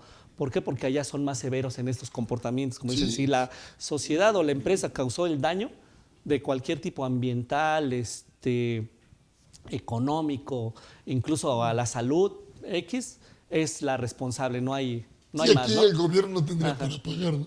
Entonces no quisiera pagar, ¿no? Unas multas cuantiosas, unas sanciones o reparaciones de daño cuantiosas. Allá en Estados Unidos las empresas sí pagan multas millonarias de dólares, ¿no? Sí, por eso hablaba también del caso de Enron, ¿no? Que también fue un parteaguas precisamente para estas cuestiones y que le dio pauta más a promocionar esta parte del cumplimiento normativo y que se modificaron muchas cuestiones, digo, en materia de normas de información financiera, en cuestiones de carácter penal, ¿no? A raíz de este fraude que se hizo a nivel global ahí en esta empresa que vendía gas, ¿no? Que a través de ciertas conductas, a través de ciertas complicidades de auditores, de abogados, pues hicieron que esta empresa pues se vendiera como si fuera la gran empresa de energía, y al final de cuentas eran cifras maquilladas, amparadas por una gran firma de auditores, de las que se denominaban los 6 grandes, y que tuvo esa pauta para desaparecer incluso esta firma de auditores, ¿no? Entonces es un parteaguas este caso Enron para lo que ahorita estamos viviendo, ¿no? Precisamente, que son estas cuestiones de responsabilidades penales, no nada más de los individuos, sino de las sociedades, y el endurecimiento de ciertas cuestiones de carácter financiero que se tienen que observar precisamente para que no ocurra una situación en la cual te presenten estados financieros o reportes financieros con unas cifras formidables cuando simplemente esas son cifras en papel, ¿no? Y avaladas por auditores de gran calibre, ¿no? Entonces es muy importante esa situación. Bueno, ¿no hay alguna otra pregunta al respecto? Creo que ya no, ¿verdad? ¿No? Ok, entonces, como se podrán dar cuenta, pues muchos de estos temas están involucrados, obviamente, cuestiones de ética, de corrupción, que ahora, pues en la actualidad, pues se ha venido tocando mucho este tema de la corrupción, y que se ha venido, o a través de estos métodos, pues se quiere aminorar estas cuestiones de corrupción, de malas prácticas de las sociedades, ¿no? Entonces, como dice, quizá a lo mejor todavía falta mucho por estudiar, mucho por ajustar, pero ahí está la responsabilidad, ¿no? Ya para poder cerrar esta plática, doctor, ¿cuál sería su recomendación ya para para nuestros amigos de la audiencia en el caso de querer, por ejemplo, hacer un programa de cumplimiento, y cuál también sería su recomendación también, o qué se tendría que mejorar en esto que ya existe actualmente y que, como dice, pues apenas estamos ahorita, se está tomando, quizá a lo mejor de 4 años para acá se ha venido reforzando mucho esta situación, pero ¿cuál sería la recomendación para nuestros amigos de la audiencia para evitar una responsabilidad de carácter penal de una sociedad, y cuál sería también su recomendación para poder mejorar esta parte que ya tenemos? Bueno, sí, es una cuestión multidisciplinaria donde incluso hay veces empresas que hacen sus propios programas de cumplimiento y no tienen que estar contratando a otra empresa porque ellos conocen los procesos productivos, ¿no? Y además tienen casi todas las empresas un área jurídica, ¿no? Quizás sí contratar un asesor, sí, pero sí urge que tengan esos programas de cumplimiento para que ya no los estén fastidiando con una posible responsabilidad de la empresa, ¿no? Y realmente, pues, que esté un penalista, que esté una persona que conozca los procedimientos y alguien del área normativa. Y precisamente van a ir viendo cómo son los procedimientos del abogado penalista, les va a ir diciendo los riesgos de qué delitos se pueden estar cometiendo. Y fíjense, muchas empresas podrían llegar hasta hacer su propio compliance. Y si no, pues sí pidan asesoría, pero no es tan caro porque ustedes van a aportar lo principal, ¿no? Ahora, si quieren que sí les haga todo una empresa, pues sí, ya vimos los costos, ¿no? El más baratito era de 500,000 pesos en el mercado, ¿no? Para arriba. No se diga ya de los de Aeroméxico, sí, de grandes corporativos, ¿no? Los de los corporativos, porque sí es algo muy complejo. O sea, sí es complejo, pero quien lo conoce, pues es la empresa, es los que conocen los procesos productivos. Entonces, tendría que contratar al penalista para ver el efecto de evitar los delitos. Y yo considero que sí es necesario tenerlo. O sea, como dicen, no es obligatorio, pero sí, ¿no? Necesario, o sea, ¿no? Pero sí es necesario. Ahora sí que es un mal necesario, mal porque gasta, ¿no? Pero a la postre les va a servir de mucho porque ya no van a tener responsabilidad prácticamente la persona moral. Nomás por tener el compliance y aplicarlo bien, ir actualizado y con eficiencia y todo eso, ya no van a tener responsabilidad. Entonces, la verdad, sí, eso es muy bueno. Y lo otro que hay que hacer ya no sería tanto de nosotros, sino sería del Estado. Yo creo que lo que hay que enfocarse en que defina, así como está para las personas físicas, se tienen que definir bien los contenidos. Ya dijimos que son los mismos elementos. Conducta típica, antijurídica y culpable. Son los mismos para la persona jurídica, que con los que se va a imputar y con los que se va a sancionar, ¿no? Se va a ser responsable de un delito. Entonces, el siguiente paso es que quede ya bien definido qué le corresponde a la persona, a la conducta típica, qué elementos, qué a la antijuridicidad y qué a la culpabilidad, para que ya cuando se presente un caso en la realidad, ya se sepa luego, por lo menos la base de cómo se va a imputar, cómo se va a sentenciar, todo eso, ¿no? Entonces, eso es lo que urge, ¿no? Que se definen ya bien los contenidos del delito para la responsabilidad de personas morales. Eso sería la recomendación, ¿no? Sería. Pues muchas gracias, doctor. La verdad ha sido una plática enriquecedora. Le digo, un tema que quizá a lo mejor lo visualizamos con personas físicas, quizá a lo mejor con personas morales o entidades jurídicas, es difícil poder quizá a lo mejor imaginar que le pudieran fincar una responsabilidad penal y tener consecuencias de carácter mayor, como dice en el caso de que sí se le impute una responsabilidad penal. Aquí pues en México no se ha dado todavía una sentencia como tal, ahí ha habido los casos que mencionamos, pero no llegaron nunca a una como sentencia ya definitiva o a un precedente, pero bueno, pues esperemos que pues se sigan dando estas situaciones y por lo pronto pues como les mencionaba al principio, pues hacer una cuestión de carácter preventivo entonces, ¿no? Ya no irnos ya cuando el problema ya lo tenemos enfrente, sino que ya utilizar esta situación como de carácter preventivo para que en el caso de que llegue a haber una situación en la cual le fingen una responsabilidad penal a una entidad jurídica, pues pueda de alguna manera salir adelante, ¿no? Y sería muy importante, que se me estaba pasando, establecerlo por ley, si el Ministerio Público tendría la facultad de calificar el compliance, es decir, si es deficiente, si está cumpliendo, por lo tanto tiene mínima responsabilidad o no tiene responsabilidad la persona moral, o dejárselo hasta el juez, porque muchas veces lo más cómodo es dejarlo hasta el juez. Ahorita me hizo recordar lo de la legítima defensa, ¿no? Cuando escalan la casa y todo eso, que tiene derecho a dispararle el dueño, el morador de la vivienda, me hizo recordar que dijeron que ya lo puede hacer el MP, ¿no? Entonces ya no lo puede imputar. Entonces algo así también tendremos que ver, ya no lo puede judicializar. Algo así sería muy interesante. Claro, como todo, tiene sus riesgos de la corrupción, ¿no? De que digan, no, pues el MP desde ahí lo calificó. Claro, hay recursos, ¿no? Pero lo calificó de que está bien y todo, y por lo tanto ya no va a responder. O lo contrario, que yo sí le acredité al MP que está eficiente mi programa y todo, y el MP no, de todos modos, que lo resuelve el juez. O sea, todo ese tipo de cosas, pero sí será muy importante saber, o que lo establezcan en ley, si el MP tiene o no facultad para revisar el compliance desde el principio, porque así se evitaría a la persona moral todo el juicio, ¿no? Todo el procedimiento, ¿no? Sí.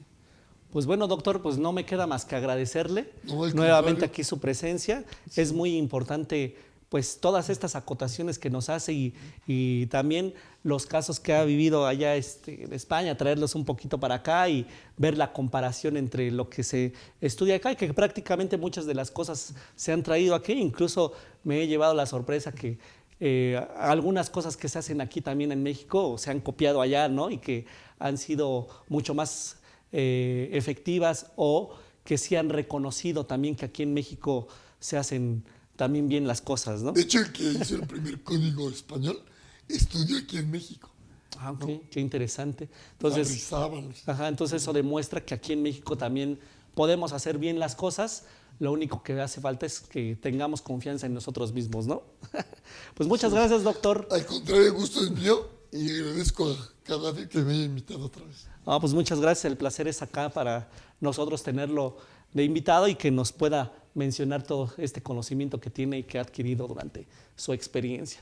Le agradezco también a la audiencia, también a las personas que están aquí detrás en la producción que hacen posible esta transmisión y pues en general a ustedes que nos han acompañado y a todo el equipo de CADEFI. Muchas gracias. Nos vemos en la próxima charla fiscal entre amigos con temas muy interesantes y no se olviden que tenemos otras charlas también con expositores excelentes y donde más aquí en CADEFI, donde están los mejores expositores. Muchas gracias, amigos. Nos vemos a la próxima. Muchas gracias.